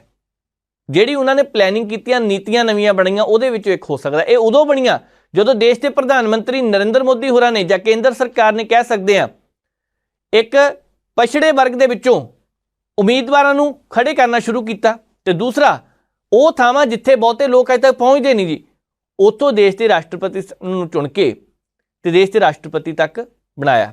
ਹੁਣ ਉਦੋਂ ਵੀ ਇਹ ਚਰਚਾ ਚੱਲੀ ਕਿ ਹਰ ਇੱਕ ਵਰਗ ਨੂੰ ਕੇਂਦਰ ਸਰਕਾਰ ਕਹਿੰਦੀ ਅਸੀਂ ਨਾਲ ਲੈ ਕੇ ਚੱਲਣਾ, ਤੇ ਇਸੇ ਤਰ੍ਹਾਂ ਕਾਂਗਰਸ ਵੀ ਕਹਿੰਦੀ ਅਸੀਂ ਸਾਰਿਆਂ ਨੂੰ ਨਾਲ ਲੈ ਕੇ ਚੱਲਣਾ। ਚੰਗੀ ਗੱਲ ਹੈ ਜੇਕਰ ਨਾਲ ਲੈ ਕੇ ਚੱਲਣਗੇ ਤਾਂ, ਪਰ ਸਿਆਸਤ ਹੈ ਕਿਤੇ ਸਿਰਫ ਸਿਆਸਤ ਲਈ ਤਾਂ ਨਹੀਂ ਇੱਕ ਸਾਰਾ ਕੁਝ ਹੋ ਰਿਹਾ, ਵੋਟਾਂ ਲਈ ਤਾਂ ਨਹੀਂ ਹੋ ਰਿਹਾ। ਪਰ ਅੱਜ ਉਹਨਾਂ ਕੁਲੀਆਂ ਦੇ ਨਾਲ ਖੜ ਕੇ ਰਾਹੁਲ ਗਾਂਧੀ ਹੋਰਾਂ ਨੇ ਸਮੱਸਿਆ ਸੁਣੀ ਹੈ, ਇਹਦੀ ਚਰਚਾ ਸਾਰੇ ਪਾਸੇ ਹੋ ਰਹੀ ਹੈ। ਅੱਗੇ ਵਧਦੇ ਹਾਂ, ਗੱਲ ਕਰਨੀ ਆ ਪੰਜਾਬ ਦੇ ਵਿੱਚ ਜਿਹੜੀ ਇਸ ਵੇਲੇ ਇੱਕ ਸਭ ਤੋਂ ਵੱਧ ਖਬਰ ਚਰਚਾ ਦਾ ਵਿਸ਼ਾ ਬਣੀ ਹੋਈ ਹੈ, ਉਹ ਹੈਗੀ ਹੈ ਨਕੋਦਰ ਦੇ ਵਿੱਚ ਇੱਕ ਪੈਟਰੋਲ ਪੰਪ ਤੇ ਲੁੱਟ ਹੁੰਦੀ ਹੈ। ਅਸੀਂ ਹੋਰ ਰਾਜਨੀਤੀ ਦੀਆਂ ਖਬਰਾਂ ਹੋਰ ਵੀ ਕਰਨੀਆਂ, ਪਰ ਨਾਲ ਦੀ ਨਾਲ ਜਦੋਂ ਇਹ ਖਬਰ ਆਉਂਦੀ ਹੈ ਕਿ ਇੱਕ ਕਾਂਸਟੇਬਲ ਤੇ ਨਾਲ ਉਹਦੇ ਬਹੁਤ ਸਾਰੇ ਸਾਥੀ, ਹੁਣ ਉਹ ਪਤਾ ਨਹੀਂ ਪੁਲਿਸ ਵਿੱਚ ਸੀਗੇ ਬਾਕੀ ਜਾਂ ਨਹੀਂ, ਪਰ ਉਹ ਕਾਂਸਟੇਬਲ ਪੁਲਿਸ ਦੇ ਵਿੱਚ ਹੈਗਾ, ਇਸ ਗੱਲ ਦਾ ਦਾਅਵਾ ਕੀਤਾ ਜਾ ਰਿਹਾ। ਉਹਨੇ ਨਕੋਦਰ ਦੇ ਕੋਲ ਇੱਕ ਪੈਟਰੋਲ ਪੰਪ ਆ ਸ਼ਾਹਕੋਟ ਦੇ ਕੋਲ, ਉੱਥੇ ਲੁੱਟਖੋ ਕੀਤੀ ਹੈ। ਕੋਈ ਕਹਿੰਦਾ ਜੀ 72 ਘੰਟਿਆਂ ਦੇ ਵਿੱਚ 2 ਪੰਪ ਲੁੱਟਿਆ ਤੇ ਤੀਜਾ ਪੰਪ ਲੁੱਟਣ ਦੀ ਤਿਆਰੀ ਕੀਤੀ ਜਾ ਰਹੀ ਸੀ, ਉਸ ਤੋਂ ਪਹਿਲਾਂ ਹੀ ਅੜਿੱਕੇ ਆ ਗਏ। ਵੱਡੀ ਗੱਲ ਇਹ ਹੈ ਪੰਜਾਬ ਪੁਲਿਸ ਦੇ ਵਿੱਚ ਕੁਝ ਕੁ ਬਲੈਕ ਸ਼ੀਪਸ ਇਸ ਤਰ੍ਹਾਂ ਦੀਆਂ ਜਿਨ੍ਹਾਂ ਦੇ ਖਿਲਾਫ ਸਖਤ ਕਾਰਵਾਈ ਕਰਨ ਦੀ ਜ਼ਰੂਰਤ ਹੈ। ਚਾਹੇ ਨਸ਼ੇ ਦੇ ਮਾਮਲੇ ਵਿੱਚ ਹੋਵੇ, ਫਲੋਰ ਤੋਂ ਪਿਛਲੇ ਦਿਨੀ ਇੱਕ ਖਬਰ ਆਈ ਸੀ ਕਿ 6-7 ਪੁਲਿਸ ਮੁਲਾਜ਼ਮ ਇਸ ਤਰ੍ਹਾਂ ਦੇ ਜਿਨ੍ਹਾਂ ਦਾ ਨਾਮ ਨਸ਼ਿਆਂ ਦੇ ਵਿੱਚ ਆਇਆ, ਉਸ ਵੇਲੇ ਵੀ ਕਾਰਵਾਈ ਕਹਿੰਦੇ ਸੀ ਕਰਨੀ ਚਾਹੀਦੀ ਹੈ। ਹੁਣ ਵੀ ਜਦੋਂ ਪੈਟਰੋਲ ਪੰਪ ਲੁੱਟਣ ਤੱਕ ਗੱਲ ਪਹੁੰਚ ਗਈ ਹੈ ਤਾਂ ਉੱਥੇ ਅੰਦਾਜ਼ਾ ਲਗਾਇਆ ਜਾ ਸਕਦਾ ਹੈ ਕਿ ਇਹਨਾਂ ਦੇ ਵਿੱਚੋਂ ਕੁਝ ਕੁ ਜਿਹੜੇ ਮੁਲਾਜ਼ਮ ਨੇ ਉਹਨਾਂ ਦੇ ਹੌਸਲੇ ਕਿੱਥੇ ਤੱਕ ਪਹੁੰਚ ਚੁੱਕੇ ਨੇ। ਚੰਗਾ ਭਲਾ ਕਾਰੋਬਾਰ, ਚੰਗਾ ਭਲਾ ਕੰਮ ਚੱਲਦਾ ਪਿਆ, ਕਾਰੋਬਾਰ ਤਾਂ ਚਲੋ ਨਹੀਂ, ਘਰ ਚੰਗਾ ਭਲਾ ਚੱਲਦਾ ਪਿਆ, ਤਨਖਾਹ ਆਉਂਦੀ ਹੈ, ਮੋਟੀ ਆਉਂਦੀ, ਹਰ ਮਹੀਨੇ ਆਉਂਦੀ। ਇੱਥੇ ਕਿਹੜਾ ਤਨਖਾਹਾਂ ਰੁਕਦੀਆਂ? ਕਿਉਂਕਿ ਹੋ ਸਕਦਾ ਇੱਕ ਸਮਾਂ ਆਇਆ ਸੀ ਜਦੋਂ ਪੰਜਾਬ ਤੇ ਵਿੱਤੀ ਸੰਕਟ ਸੀ ਤਾਂ ਕੁਝ ਕੁ ਸਮੇਂ ਲਈ ਰੋਕਣਾ ਪਿਆ। ਇਹਦਾ ਡੀਏ ਦੀ ਤਾਂ ਗੱਲ ਵੱਖਰੀ ਹੈ, ਪਰ ਤਨਖਾਹਾਂ ਤਾਂ ਨਹੀਂ ਕਦੀ ਰੁਕੀਆਂ ਨਾ। ਇੰਨਾ ਪਰੇਸ਼ਾਨ ਤਾਂ ਆਮ ਬੰਦਾ ਵੀ ਨਹੀਂ ਹੁੰਦਾ, ਤੇ ਇੱਥੇ ਪਰੇਸ਼ਾਨੀ ਕਿਸ ਚੀਜ਼ ਦੀ ਆ ਗਈ? ਜਦੋਂ 2 ਪੈਟਰੋਲ ਪੰਪ ਲੁੱਟ ਲਏ ਤਾਂ ਤੀਸਰੇ ਨੂੰ ਅੰਜਾਮ ਦਿੱਤਾ ਜਾ ਰਿਹਾ ਸੀ ਤਾਂ 1 ਲੱਖ ਰੁਪਈਆ ਨਾਲ 3 ਮੋਬਾਈਲ ਫੋਨ ਤੇ ਹੋਰ ਵੀ ਸਮਾਨ ਥੋੜਾ ਜਿਹਾ ਬਰਾਮਦ ਕੀਤਾ। ਨਾਲੇ ਸਾਥੀ ਸੀ ਉਹਨਾਂ ਦੇ ਕੋਲ ਵੀ ਕਹਿੰਦੇ ਕਿ 35,000 ਰੁਪਇਆ ਬਰਾਮਦ ਕੀਤਾ। ਪਿਛਲੇ ਦਿਨੀ ਜ਼ਿਲ੍ਹਾ ਜਲੰਧਰ ਤੋਂ ਆਦਮਪੁਰ ਦੇ ਕੋਲ ਕੰਟੀਨ ਦੇ ਵਿੱਚੋਂ 9 ਤੇ 7 ਆ ਰਹੀ ਸੀ। ਉਸ ਵੇਲੇ ਕਹਿੰਦੇ ਆ ਕਿ ਇੱਕ ਪੁਲਿਸ ਮੁਲਾਜ਼ਮ ਨੇ ਚੇਨ ਖਿੱਚਣ ਦੀ ਕੋਸ਼ਿਸ਼ ਕੀਤੀ, ਇੱਕ ਜਣਾ ਭੱਜ ਗਿਆ, ਦੂਸਰਾ ਜਣਾ ਅੜਿੱਕੇ ਆ ਗਿਆ, ਅੱਜ ਜੇਲ੍ਹ ਦੇ ਵਿੱਚ ਹੈ। ਤੇ ਜੇਕਰ ਇਸ ਤਰ੍ਹਾਂ ਦੀਆਂ ਘਟਨਾਵਾਂ ਸਾਹਮਣੇ ਆਉਂਦੀਆਂ ਨੇ ਤਾਂ ਪੰਜਾਬ ਪੁਲਿਸ ਡੀਜੀਪੀ ਸਾਹਿਬ ਸਖਤ ਕਾਰਵਾਈ ਤਾਂ ਕਰਨੀ ਚਾਹੀਦੀ ਹੈ ਨਾ। ਲੋਕ ਇਸ ਗੱਲ ਦੀ ਮੰਗ ਕਰਦੇ ਪਏ ਆ, ਪਰ ਜਿਹੜੇ ਚੰਗੇ ਭਲੇ ਘਰ ਦੇ ਵਿੱਚ ਸਾਰਾ ਕੁਝ ਹੈਗਾ, ਇਸ ਤਰ੍ਹਾਂ ਦੀਆਂ ਘਟਨਾਵਾਂ ਵਾਪਰਨੀਆਂ ਆਪਣੇ ਆਪ ਦੇ ਵਿੱਚ ਇਹ ਵੱਡੀ ਗੱਲ ਹੈ। ਪੈਟਰੋਲ ਪੰਪ ਦੇ ਮਾਲਕ ਨੇ ਕੇਸ ਦਰਜ ਕਰਾਇਆ। ਜਦੋਂ ਖਬਰਾਂ ਸਾਡੇ ਕੋਲ ਇਹ ਵੀ ਪਹੁੰਚਦੀਆਂ ਨੇ ਕਿ ਬੰਦੇ ਆਏ ਤੇਲ ਪਾਉਣ, ਗੱਡੀ ਦੇ ਵਿੱਚ ਬਹਿ ਕੇ ਉਹਨੇ ਕਿਹਾ ਜੀ ਕਾਰਡ ਮਾਰਨਾ, ਤੁਸੀਂ ਤੇਲ ਪਾ ਦਿਓ ਪਹਿਲਾਂ, ਬਾਅਦ ਦੇ ਵਿੱਚ ਸਿੱਧੀ ਗੱਡੀ ਸਟਾਰਟ ਕੀਤੀ ਦੌੜ ਗਏ। ਉਹ ਵਿਸ਼ੇ ਵੱਖਰੇ ਹੁੰਦੇ ਆ, ਪਰ ਇੱਥੇ ਜਦੋਂ ਸ਼ਰੇਆਮ ਆਈ ਕਾਰਡ ਬਾਅਦ 'ਚ ਪਤਾ ਲੱਗਣੇ ਆ ਕਿ ਪੁਲਿਸ ਦੇ ਦਾਅਵਾ ਕੀਤਾ ਜਾ ਰਿਹਾ, ਇਹ ਵੱਡਾ ਦਾਅਵਾ, ਤੇ ਜੇਕਰ ਸੱਚਮੁੱਚ ਹੀ ਹੈਗਾ, ਜਾਂਚ ਦੀ ਹੁੰਦੀ ਹੈ ਤਾਂ ਸਖਤ ਤੋਂ ਸਖਤ ਕਾਰਵਾਈ ਕਰਨ ਦੀ ਗੱਲ ਵੀ ਕਹੀ ਜਾ ਰਹੀ ਹੈ। ਪਿਛਲੇ ਦਿਨੀ ਇੱਕ ਰੌਲਾ ਬਹੁਤ ਵਧਿਆ 2 ਯੂਨੀਵਰਸਿਟੀਆਂ ਦਾ। ਦੋਹੇ ਯੂਨੀਵਰਸਿਟੀਆਂ ਦੇ ਵਿੱਚ ਬੱਚਿਆਂ ਨੇ ਰੋਸ ਪ੍ਰਦਰਸ਼ਨ ਕੀਤਾ। ਉਸ ਰੋਸ ਪ੍ਰਦਰਸ਼ਨ ਦਾ ਵੱਡਾ ਕਾਰਨ ਕੀ ਸੀ? ਇੱਕ ਥਾਂ ਤੇ ਦੋਸ਼ ਲੱਗੇ ਕਿ ਪ੍ਰੋਫੈਸਰ ਨੇ ਬੱਚੀ ਨਾਲ ਗਲਤ ਤਰੀਕੇ ਨਾਲ ਗੱਲਬਾਤ ਕੀਤੀ ਹੈ, ਫਿਰ ਉਸ ਤੋਂ ਬਾਅਦ ਪ੍ਰੋਫੈਸਰ ਦੀ ਕੁੱਟਮਾਰ ਹੁੰਦੀ ਹੈ, ਮਾਮਲਾ ਠੰਡੇ ਬਸਤੇ 'ਚ ਪੈ ਜਾਂਦਾ। ਪਰ ਨਹੀਂ, ਉਹਦੀ ਜਾਂਚ ਚੱਲਦੀ ਪਈ। ਇੱਕ ਕਮੇਟੀ ਬਣਾਈ ਗਈ ਹੈ, ਕਮੇਟੀ ਦੇਖੇਗੀ ਆਉਣ ਵਾਲੇ ਦਿਨਾਂ 'ਚ ਉੱਥੇ ਕੀ ਫੈਸਲਾ ਕਰਨਾ। ਜਦੋਂ ਇਹ ਮਾਮਲਾ ਚੱਲਦਾ ਪਿਆ ਸੀ ਤੇ ਨਾਲ ਦੀ ਨਾਲ ਇੱਕ ਹੋਰ ਯੂਨੀਵਰਸਿਟੀ ਹੈ ਦੇਸ਼ ਭਗਤ ਯੂਨੀਵਰਸਿਟੀ, ਉਹਦੇ ਵਿੱਚ ਵੀ ਵਿਦਿਆਰਥੀ ਰੋਸ ਪ੍ਰਦਰਸ਼ਨ ਕਰ ਰਹੇ ਸੀ। ਹੁਣ ਰੋਸ ਪ੍ਰਦਰਸ਼ਨ ਦਾ ਕਾਰਨ ਸੀ ਕਿ ਉੱਥੇ ਗਲਤ ਤਰੀਕੇ ਨਾਲ ਬੱਚਿਆਂ ਦਾ ਦਾਖਲਾ ਕੀਤਾ ਗਿਆ ਤੇ ਉਹ ਵਿਦਿਆਰਥੀਆਂ ਦੇ ਸੀਟਾਂ ਜਿਹੜੀਆਂ ਦੁੱਗਣੀਆਂ ਕਰਕੇ ਦਿਖਾਈਆਂ ਗਈਆਂ ਸੀ। ਇਸ ਮਾਮਲੇ ਵਿੱਚ ਜ਼ਿੰਮੇਵਾਰੀ ਜਿਸ ਕਾਲਜ ਨੂੰ ਸੌਂਪੀ ਗਈ ਸੀ ਉਹਨੇ ਰਿਪੋਰਟ ਤਿਆਰ ਕੀਤੀ ਹੈ ਤੇ ਰਿਪੋਰਟ ਦੇ ਵਿੱਚ ਬਿਲਕੁਲ ਸਪਸ਼ਟ ਹੋ ਗਿਆ ਕਿ ਹਾਂ ਗੜਬੜੀ ਹੋਈ ਹੈ। ਦਰਅਸਲ ਪੰਜਾਬ ਸਰਕਾਰ ਨੇ ਦੇਸ਼ ਭਗਤ ਯੂਨੀਵਰਸਿਟੀ ਦੇ ਉੱਤੇ ਕਾਰਵਾਈ ਵੱਡੀ ਕੀਤੀ ਹੈ ਤੇ ਧੋਖਾਧੜੀ ਦਾ ਦੋਸ਼ੀ ਕਰਾਰ ਦੇ ਦਿੱਤਾ। ਨਾਲ ਇਹ ਵੀ ਗੱਲ ਕਹਿਤੀ ਹੈ ਜਿਹੜੇ ਵਿਦਿਆਰਥੀਆਂ ਦੇ ਨਾਲ ਧੋਖਾ ਹੋਇਆ ਉਹਨਾਂ ਨੂੰ 10-10 ਲੱਖ ਰੁਪਏ ਦਿੱਤੇ ਜਾਣਗੇ। ਹੁਣ ਹੋਇਆ ਕੀ ਹੈ? ਇਸ ਥਾਂ ਦੇ ਉੱਤੇ ਬੱਚਿਆਂ ਦਾ ਐਡਮਿਸ਼ਨ ਕੀਤਾ। 2020 ਦੇ ਵਿਦਿਆਰਥੀਆਂ ਦੇ ਸ਼ੱਕ ਸੀਗਾ, ਇੱਕ ਸੂਚੀ ਮੰਗੀ ਗਈ ਕਿ ਸਾਨੂੰ ਡਾਟਾ ਦਿੱਤਾ ਜਾਵੇ ਉਹਨਾਂ ਵਿਦਿਆਰਥੀਆਂ ਦਾ ਜਿਨ੍ਹਾਂ ਨੇ ਇੱਥੇ ਦਾਖਲਾ ਹੋਇਆ ਜਿਨ੍ਹਾਂ ਦਾ, ਪਰ ਨਹੀਂ, ਸੂਚੀ ਨਹੀਂ ਦਿੱਤੀ ਜਾ ਰਹੀ ਸੀ। ਹੁਣ ਫਿਰ ਦੁਬਾਰਾ ਉਸ ਸੂਚੀ ਨੂੰ, ਉਸ ਡਾਟੇ ਨੂੰ ਮੰਗਿਆ ਗਿਆ। ਮਸਲਾ ਕੀ ਸੀ? ਵਿਦਿਆਰਥੀਆਂ ਦਾ ਨਾਮ ਤਾਂ ਸੂਚੀ ਦੇ ਵਿੱਚ ਸੀਗਾ, ਪਰ ਕਿਹਾ ਜਾ ਰਿਹਾ ਕਿ ਦੁੱਗਣੀਆਂ ਸੀਟਾਂ ਸੀਗੀਆਂ ਜਿਹਦੇ ਵਿੱਚ ਵਿਦਿਆਰਥੀਆਂ ਦਾ ਦਾਖਲਾ ਕੀਤਾ ਗਿਆ। ਹੁਣ ਬੱਚੇ ਇਹਦੇ ਵਿੱਚ ਖਰਾਬ ਹੋ ਰਹੇ ਸੀ। ਉਹਨਾਂ ਵਿਦਿਆਰਥੀਆਂ ਨੇ ਪਹਿਲਾ ਸਾਲ ਵੀ ਪੂਰਾ ਕਰ ਲਿਆ, ਦੂਸਰਾ ਵੀ ਕਰ ਲਿਆ, ਤੀਸਰਾ ਵੀ ਕਰ ਲਿਆ, ਪਰ ਅਜੇ ਤੱਕ ਉਹਨਾਂ ਨੂੰ ਡਿਗਰੀ ਨਹੀਂ ਦਿੱਤੀ ਗਈ। ਜਦੋਂ ਪ੍ਰਸ਼ਾਸਨ ਉੱਥੇ ਦਾ ਸੀਗਾ, ਜਿਹੜਾ ਐਡਮਿਨਿਸਟ੍ਰੇਸ਼ਨ ਸੀਗਾ, ਉਹਨਾਂ ਨਾਲ ਗੱਲਬਾਤ ਕੀਤੀ ਗਈ ਤੇ ਉਹ ਕਹਿੰਦੇ ਕਿ ਤੁਸੀਂ ਚਿੰਤਾ ਕਦੋਂ ਕਰਦੇ ਆ, ਤੁਹਾਨੂੰ ਡਿਗਰੀ ਤਾਂ ਮਿਲ ਹੀ ਜਾਣੀ ਹੈ, ਅੱਜ ਨਹੀਂ ਮਿਲੀ ਤਾਂ ਕੱਲ੍ਹ ਨੂੰ ਮਿਲ ਜਾਣੀ ਹੈ, ਤੁਸੀਂ ਇੰਤਜ਼ਾਰ ਕਰੋ, ਡਿਗਰੀ ਤੁਹਾਨੂੰ ਮਿਲ ਜਾਣੀ ਹੈ। ਪਰ ਕਰਦੇ ਕਰਾਉਂਦੇ 2 ਸਾਲ 3 ਸਾਲ ਟਪਾ ਦਿੱਤੇ, ਡਿਗਰੀ ਮਿਲੀ ਨਹੀਂ। ਉਹਨਾਂ ਬੱਚਿਆਂ ਨੇ ਦੇਖਿਆ ਕੁਛ ਤਾਂ ਗੜਬੜੀ ਹੈਗੀ ਆ। ਜਦੋਂ ਇਸ ਮਾਮਲੇ ਨੂੰ ਲੈ ਕੇ ਰੋਸ ਪ੍ਰਦਰਸ਼ਨ ਸ਼ੁਰੂ ਹੋਇਆ ਤਾਂ ਉੱਥੇ ਪੁਲਿਸ ਨੇ ਬੱਚਿਆਂ ਦੇ ਉੱਪਰ ਕਹਿੰਦੇ ਲਾਠੀ ਚਾਰਜ ਵੀ ਕੀਤਾ। ਉਹ ਤੋਂ ਪਹਿਲਾਂ ਰੌਲਾ ਚੱਲਦਾ ਸੀ ਕਿ ਕਸ਼ਮੀਰ ਦੇ ਬੱਚਿਆਂ ਨਾਲ ਸਾਰਾ ਕੁਝ ਹੋ ਰਿਹਾ। ਹਾਲਾਂਕਿ ਇਹਨਾਂ ਦੇ ਵਿੱਚੋਂ ਕੁਝ ਅਫਵਾਹਾਂ ਵੀ ਸੀਗੀਆਂ, ਪਰ ਬਹੁਤ ਸਾਰੀ ਗੱਲ ਵਿੱਚ ਸੱਚ ਵੀ ਸੀ ਜੋ ਵਿਦਿਆਰਥੀਆਂ ਦੇ ਉੱਤੇ ਲਾਠੀ ਚਾਰਜ ਦੀ ਗੱਲ ਹੋਈ ਸੀ। ਹੁਣ ਇਸ ਮਾਮਲੇ ਦੇ ਵਿੱਚ ਸਰਕਾਰ ਨੇ ਲਿਸਟ ਵੀ ਮੰਗ ਲਈ ਹੈ 2020-2021 ਦੇ ਜਿਹੜੇ ਬੱਚਿਆਂ ਦਾ ਐਡਮਿਸ਼ਨ ਹੋਇਆ, ਨਾਲ ਦੀ ਨਾਲ ਉਹਨਾਂ ਨੂੰ 10-10 ਲੱਖ ਰੁਪਇਆ ਦੇਣ ਦੀ ਗੱਲ ਵੀ ਕਹਿਤੀ। ਨਾਲੇ ਵੀ ਕਹਿਤਾ ਕਿ ਆਉਂਦੇ ਸਾਲਾਂ ਨੂੰ ਨਰਸਿੰਗ ਦਾ ਬਿਲਕੁਲ ਵੀ ਇੱਥੇ ਦਾਖਲਾ ਨਹੀਂ ਹੋਣਾ। ਦੇਖੋ, ਇਹ ਅੱਜ ਪਹਿਲੀ ਵਾਰ ਨਹੀਂ ਮਾਮਲਾ ਸਾਹਮਣੇ, ਚਲੋ ਇਹ ਤਾਂ ਇਸ ਯੂਨੀਵਰਸਿਟੀ ਦਾ। ਭਾਰਤ ਦੇ ਵਿੱਚ ਕਈ ਇਸ ਤਰ੍ਹਾਂ ਦੀਆਂ ਯੂਨੀਵਰਸਿਟੀਆਂ ਨੇ ਜਿਹਨੂੰ ਲੈ ਕੇ ਖਬਰਾਂ ਸਾਹਮਣੇ ਆਉਂਦੀਆਂ ਕਿ ਗਲਤ ਆਧਾਰ ਤੇ ਇੱਥੇ ਬੱਚਿਆਂ ਨੂੰ ਦਾਖਲੇ ਦਿੱਤੇ ਜਾਂਦੇ ਆ। ਭਾਰਤ ਦੇ ਵਿੱਚ ਕਈ ਯੂਨੀਵਰਸਿਟੀਆਂ ਇਸ ਤਰ੍ਹਾਂ ਦੀਆਂ ਵੀ, ਕਾਲਜ ਇਸ ਤਰ੍ਹਾਂ ਦੇ ਆ ਜਿਹਨੂੰ ਭੂਤ ਕਾਲਜ ਕਿਹਾ ਜਾਂਦਾ। ਕਿਉਂ? ਕਿਉਂਕਿ ਉੱਥੇ ਹੈ ਕੁਛ ਨਹੀਂ, ਬੱਚੇ ਕੁਛ ਨਹੀਂ, ਕੋਈ ਸਮਾਨ ਨਹੀਂਗਾ, ਐਨ ਜਿੰਦੇ ਲੱਗੇ ਪਏ ਆ। ਪਰ ਸੋਸ਼ਲ ਮੀਡੀਆ ਤੇ ਵੈਬਸਾਈਟ ਇੰਨੀ ਵਧੀਆ ਕਿ ਤਰੀਕੇ ਨਾਲ ਬਣਾਈ ਗਈ ਹੈ ਕਿ ਆਹ ਕਮਰੇ ਆ ਜੀ, ਆਹ ਨਕਸ਼ਾ ਆ, ਇੱਥੇ ਐਡਮਿਨਿਸਟ੍ਰੇਸ਼ਨ ਆਫਿਸ ਹੈ, ਇੱਥੇ ਪ੍ਰਿੰਸੀਪਲ ਦਾ ਆਫਿਸ ਹੈ, ਇੱਥੇ ਪ੍ਰੋਫੈਸਰ ਬੈਠਦੇ ਆ, ਸਾਰਾ ਕੁਝ ਹੈਗਾ। ਪਰ ਉੱਥੇ ਵੱਡੀ ਗੱਲ ਇਹ ਸੀ ਕੁਛ ਵੀ ਨਹੀਂ। ਤੇ ਇਦਾਂ ਦੇ ਭੂਤ ਕਾਲਜ ਵੀ ਚੱਲਦੇ ਆ। ਮਤਲਬ ਕਿ ਗਲਨੀ ਬਾਤੀ ਉਹਨਾਂ ਨੇ ਕਾਗਜ਼ਾਂ ਦੇ ਵਿੱਚ ਹੀ ਜਿਸ ਹਿਸਾਬ ਦੇ ਨਾਲ ਐਡਾ ਵੱਡਾ ਧੋਖਾ ਕਰਕੇ ਪੈਸੇ ਕਮਾਉਣ ਦਾ ਕੰਮ ਸ਼ੁਰੂ ਕੀਤਾ, ਇਹ ਛੋਟਾ ਨਹੀਂ। ਪਿਛਲੇ ਦਿਨੀ ਲੁਧਿਆਣੇ ਦੇ ਵਿੱਚ, ਹਰਿਆਣੇ ਦੇ ਤੇ ਦੂਸਰੇ 2 ਸੂਬਿਆਂ ਦੇ, ਯੂਪੀ ਦੇ ਵੀ ਕੁਝ ਕੁ ਬੰਦੇ ਫੜੇ। ਉਹ ਕਰਦੇ ਕੀ ਪਏ ਸੀ? ਉਹਨਾਂ ਦਾ ਮੁੱਖ ਕੰਮ ਸੀ ਗਲਤ ਤਰੀਕੇ ਨਾਲ ਸਰਟੀਫਿਕੇਟ ਬਣਾਉਣਾ। ਲੁਧਿਆਣੇ ਦੇ ਵਿੱਚ ਉਹਨਾਂ ਦੀ ਡੀਲ ਹੁੰਦੀ ਸੀ 2500 ਤੋਂ ਲੈ ਕੇ 2000 ਰੁਪਈਆ, ਜਾਂ ਫਿਰ ਹੱਦ 3 ਤੋਂ ਲੈ ਕੇ 5000 ਰੁਪਇਆ ਕਮਿਸ਼ਨ ਤੇ ਉਹ ਕੰਮ ਕਰਦੇ ਸੀ। ਕਹਿੰਦੇ ਆ ਕਿ ਉਹਨਾਂ ਦੇ ਕੋਲੋਂ 250 ਤੋਂ ਵੱਧ ਇਸ ਤਰ੍ਹਾਂ ਦੇ ਡੁਪਲੀਕੇਟ ਸਰਟੀਫਿਕੇਟ ਫੜੇ ਗਏ, ਜਿਹਦੇ ਵਿੱਚ ਮਾਸਟਰ ਡਿਗਰੀਆਂ ਵੀ ਸੀਗੀਆਂ, ਜਿਹਦੇ ਵਿੱਚ BA ਦੀਆਂ ਡਿਗਰੀਆਂ ਵੀ ਸੀਗੀਆਂ, ਜਿਹਦੇ ਵਿੱਚ ਹੋਰ ਵੀ ਕੋਈ ਡਿਪਲੋਮਾ ਕੋਰਸ ਵੀ ਸੀਗੇ। ਇਹਦਾ ਮਤਲਬ ਹੈ ਵੱਡੇ ਪੱਧਰ ਤੇ ਇਹ ਕੰਮ ਚੱਲਦਾ ਹੈ। ਹੁਣ ਦੇਸ਼ ਭਗਤ ਯੂਨੀਵਰਸਿਟੀ ਮੰਨੀ ਪ੍ਰਮੰਨੀ ਹੈ, ਇਹਦੇ ਉੱਪਰ ਜੋ ਕਾਰਵਾਈ ਹੋਈ ਹੈ ਸਾਰੇ ਜਣੇ ਦੇਖਦੇ ਪਏ ਆ। ਆਉਂਦੇ ਦਿਨਾਂ ਨੂੰ ਇਸ ਤਰ੍ਹਾਂ ਦੀ ਕਾਰਵਾਈ ਕਿਤੇ ਹੋਰ ਪਾਸੇ ਨਾ ਹੋ ਜਾਏ, ਕਿਉਂਕਿ ਰੌਲਾ ਕਈ ਅਦਾਰਿਆਂ ਦਾ ਚੱਲਦਾ ਪਿਆ। ਕਈਆਂ ਦੇ ਵਿੱਚ ਧੋਖਾਧੜੀ ਕਰਕੇ ਵਿਦਿਆਰਥੀਆਂ ਨੂੰ ਗਲਤ ਤਰੀਕੇ ਨਾਲ ਭਰਤੀ ਕਰਨ ਦਾ ਦੋਸ਼ ਹੈ। ਤੇ ਕੁਝ ਕਾਲਜ ਇਸ ਤਰ੍ਹਾਂ ਦੇ ਵੀ ਹੈ ਜਿੱਥੇ ਚਰਚਾ ਚੱਲਦੀ ਪਈ ਹੈ ਕਿ ਬੱਚੇ ਦਾਖਲਾ ਲਿਆ ਹੋਇਆ, ਬੱਚੇ ਆਉਂਦੇ ਹੀ ਨਹੀਂ। ਵੱਡੇ ਵੱਡੇ ਕਾਲਜਾਂ ਵਿੱਚ ਵੈਸੇ ਸਾਰਾ ਕੁਝ ਹੁੰਦਾ, ਉੱਥੇ ਕੀ ਹੁੰਦਾ? 1 ਸਾਲ ਦਾ ਜੁਰਮਾਨਾ ਦੇ ਦਿਓ, 5, 7, 10,000 ਰੁਪਈਆ ਜੁਰਮਾਨਾ ਲੈ ਲੈਂਦੇ ਆ। ਵਿਦਿਆਰਥੀ ਆਉਣ ਚਾਹੇ ਨਾ ਆਉਣ, ਪਰ ਬੱਚੇ ਰੈਗੂਲਰ ਉਹਨਾਂ ਨੇ ਕਲਾਸਾਂ ਦੇ ਵਿੱਚ ਭਰਤੀ ਕੀਤੇ ਹੁੰਦੇ ਆ, ਪਰ ਬੱਚੇ ਉੱਥੇ ਪਹੁੰਚਦੇ ਨਹੀਂਗੇ।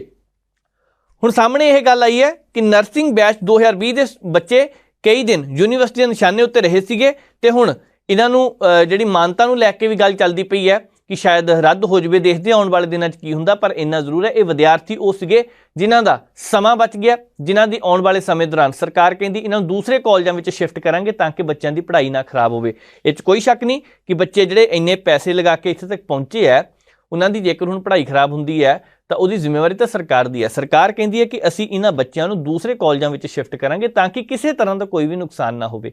ਕਦਮ ਚੰਗਾ ਹੈ, ਪਰ ਜਿਹੜੀ ਯੂਨੀਵਰਸਿਟੀ, ਜਿਹੜੇ ਕਾਲਜ ਇਸ ਤਰ੍ਹਾਂ ਧੋਖਾ ਕਰਦੇ ਪਏ ਆ, ਬੱਚਿਆਂ ਨਾਲ ਧੋਖਾ ਹੋ ਰਿਹਾ, ਉਹਨਾਂ ਦਾ ਜੀਵਨ ਖਤਮ ਹੋ ਸਕਦਾ ਸਟੱਡੀ ਵਾਲਾ। ਤਾਂ ਜੇਕਰ ਇਸ ਤਰ੍ਹਾਂ ਚੱਲਦਾ ਪਿਆ, ਪਤਾ ਨਹੀਂ ਕਿੰਨੇ ਹੋਰ ਕਾਲਜ ਹੋਣਗੇ। ਚੰਗੀ ਗੱਲ ਹੈ ਇਸ ਤਰ੍ਹਾਂ ਦਾ ਫੈਸਲਾ ਵੀ ਲਿਆ ਗਿਆ। ਅੱਗੇ ਵਧਦੇ ਹਾਂ, ਗੱਲ ਕਰਨੀ ਆ ਪੰਜਾਬ ਦੇ ਉਹਨਾਂ ਲੋਕਾਂ ਦੀ, ਖਾਸ ਕਰਕੇ ਉਹ ਲਾੜੇ ਜਿਹੜੇ ਵਿਆਹ ਕਰਾ ਕੇ ਤੇ ਬਾਅਦ ਦੇ ਵਿੱਚ ਵਿਦੇਸ਼ ਭੱਜ ਗਏ। ਉਹਨਾਂ ਦੀਆਂ ਲੰਬੇ ਸਮੇਂ ਤੋਂ ਰਿਪੋਰਟਾਂ ਦਰਜ ਨੇ। ਮੈਨੂੰ ਯਾਦ ਹੈ 4 ਸਾਲ ਪਹਿਲਾਂ ਜਲੰਧਰ ਦੇ ਵਿੱਚ ਕੁਝ ਕੁ ਔਰਤਾਂ ਨੇ ਇੱਕ ਪ੍ਰੋਟੈਸਟ ਕੀਤਾ।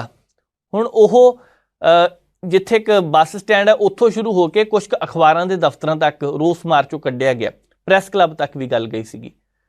ਹੁਣ ਉਹਨਾਂ ਦਾ ਮੁੱਖ ਮਕਸਦ ਕੀ ਸੀ? ਉਹ ਕਹਿੰਦੇ ਕਿ ਅਸੀਂ ਲੰਬੇ ਸਮੇਂ ਤੋਂ ਮੰਗ ਕਰ ਰਹੀਆਂ ਔਰਤਾਂ, ਸਾਡੇ ਵਿਆਹ ਹੋਏ ਆ, ਪਰ ਕੋਈ 1 ਮਹੀਨੇ ਬਾਅਦ, ਕੋਈ 10 ਦਿਨ ਬਾਅਦ ਪਤੀ ਵਿਦੇਸ਼ ਵਿੱਚ ਭੱਜ ਗਿਆ। ਨਾ ਉੱਥੇ ਜਾ ਕੇ ਫੋਨ ਕੀਤਾ, ਨਾ ਉਹਨਾਂ ਨੇ ਪਰਿਵਾਰਕ ਮੈਂਬਰਾਂ ਦੇ ਨਾਲ ਕੋਈ ਰਾਬਤਾ ਰੱਖਿਆ ਸਾਡੇ ਨਾਲ, ਨਾ ਸਾਡੇ ਨਾਲ ਰਾਬਤਾ ਰੱਖਿਆ। ਹੁਣ ਇੱਥੇ ਤੋਂ ਨਾ ਔਰਤਾਂ ਦੀ, ਉਹ ਕਹਿੰਦੀਆਂ ਸਾਡੀ ਜ਼ਿੰਦਗੀ ਬਰਬਾਦ ਹੈ, ਪਰ ਸਾਨੂੰ ਇਨਸਾਫ ਚਾਹੀਦਾ। ਇਨਸਾਫ ਦਵਾਏ ਕੌਣ?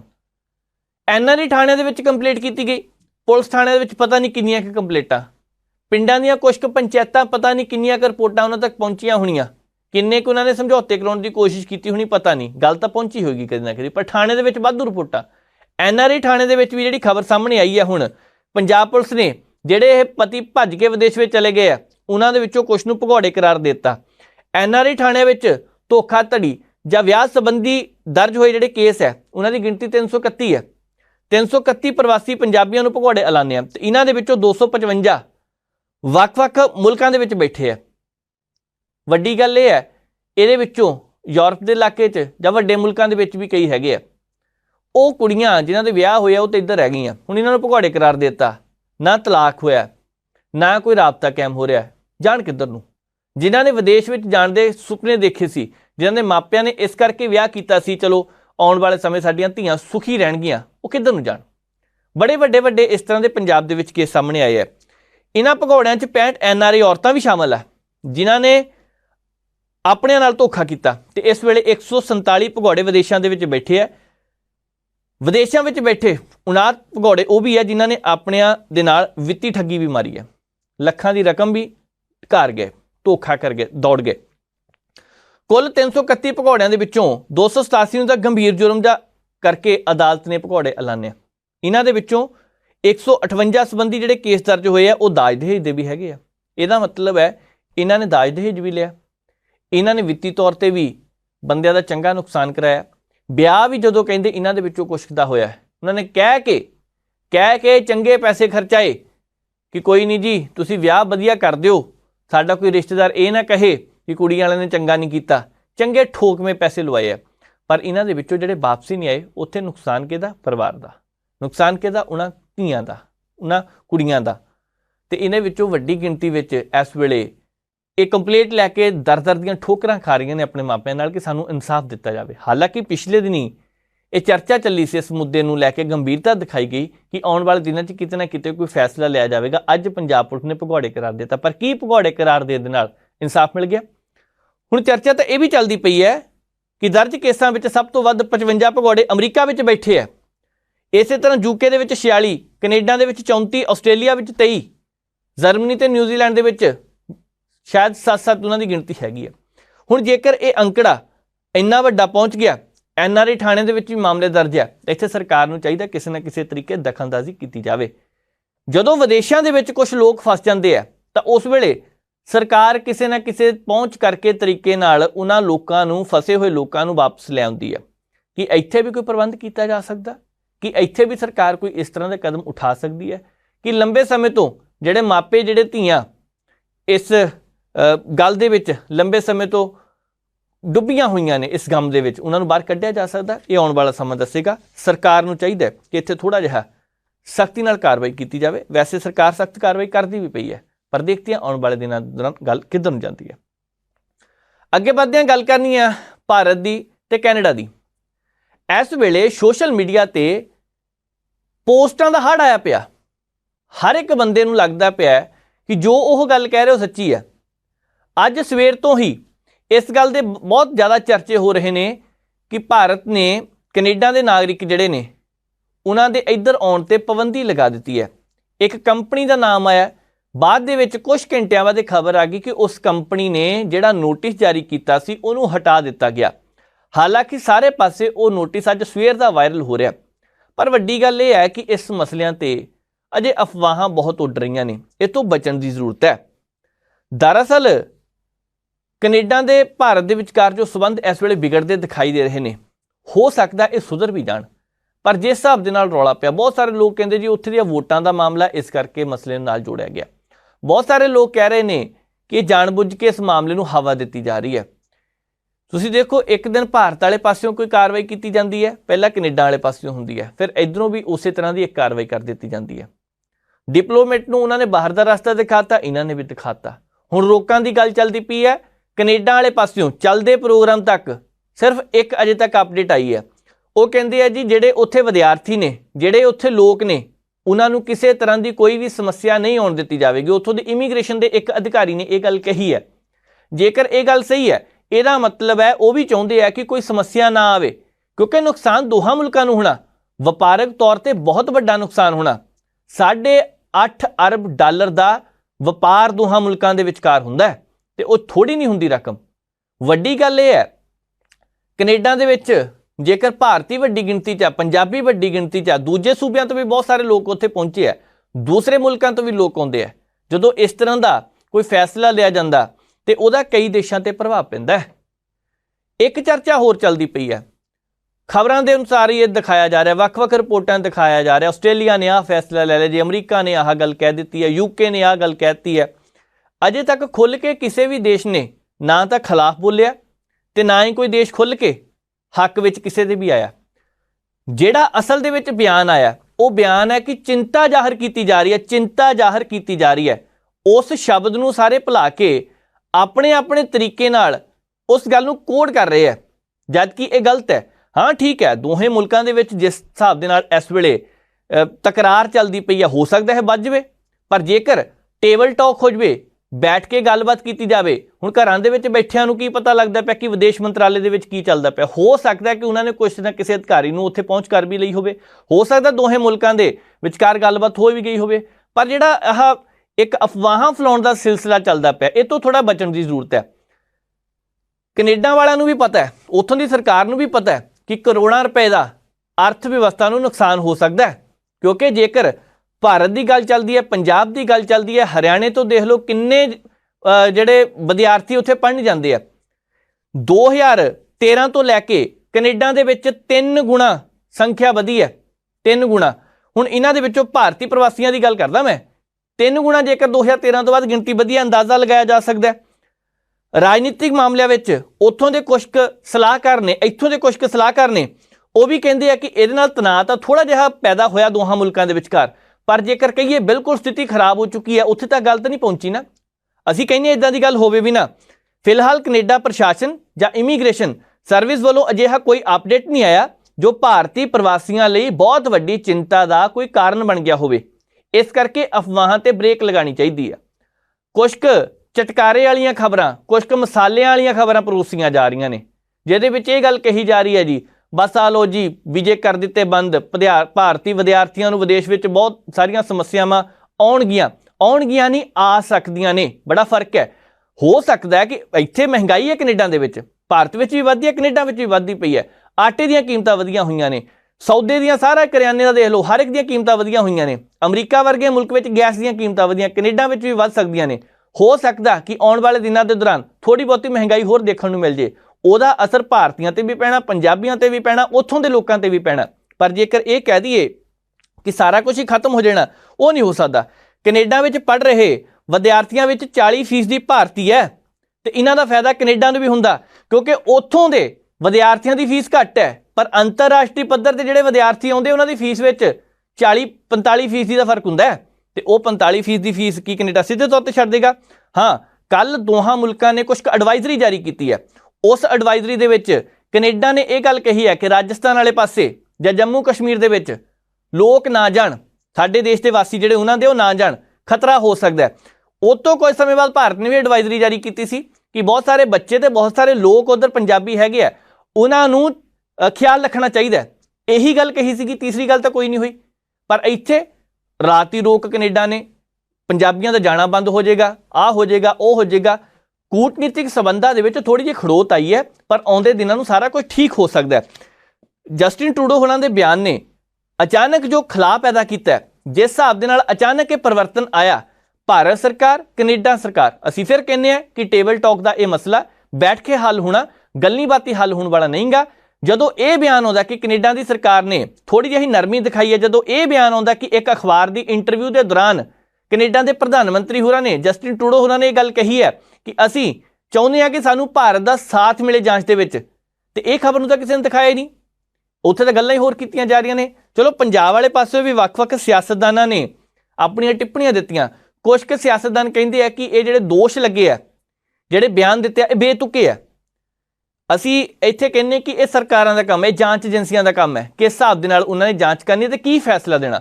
ਪਰ ਸਿਆਸਤਦਾਨ ਕੁਝ ਕੋ ਨੇ ਜਿਹੜੀਆਂ ਪੁਰਾਣੀਆਂ ਵੀਡੀਓ ਸਾਂਝੀਆਂ ਕਰੀ ਜਾ ਰਹੇ ਨੇ, ਦੇਖੋ ਜੀ ਫਲਾਣੇ ਨੇ ਤਾਂ ਕਿਹਾ ਸੀ, ਆਹ ਲੀਡਰ ਸੀਗਾ ਜੀ, ਉਹਨੇ ਆਹ ਗੱਲ ਕਹੀ ਸੀਗੀ।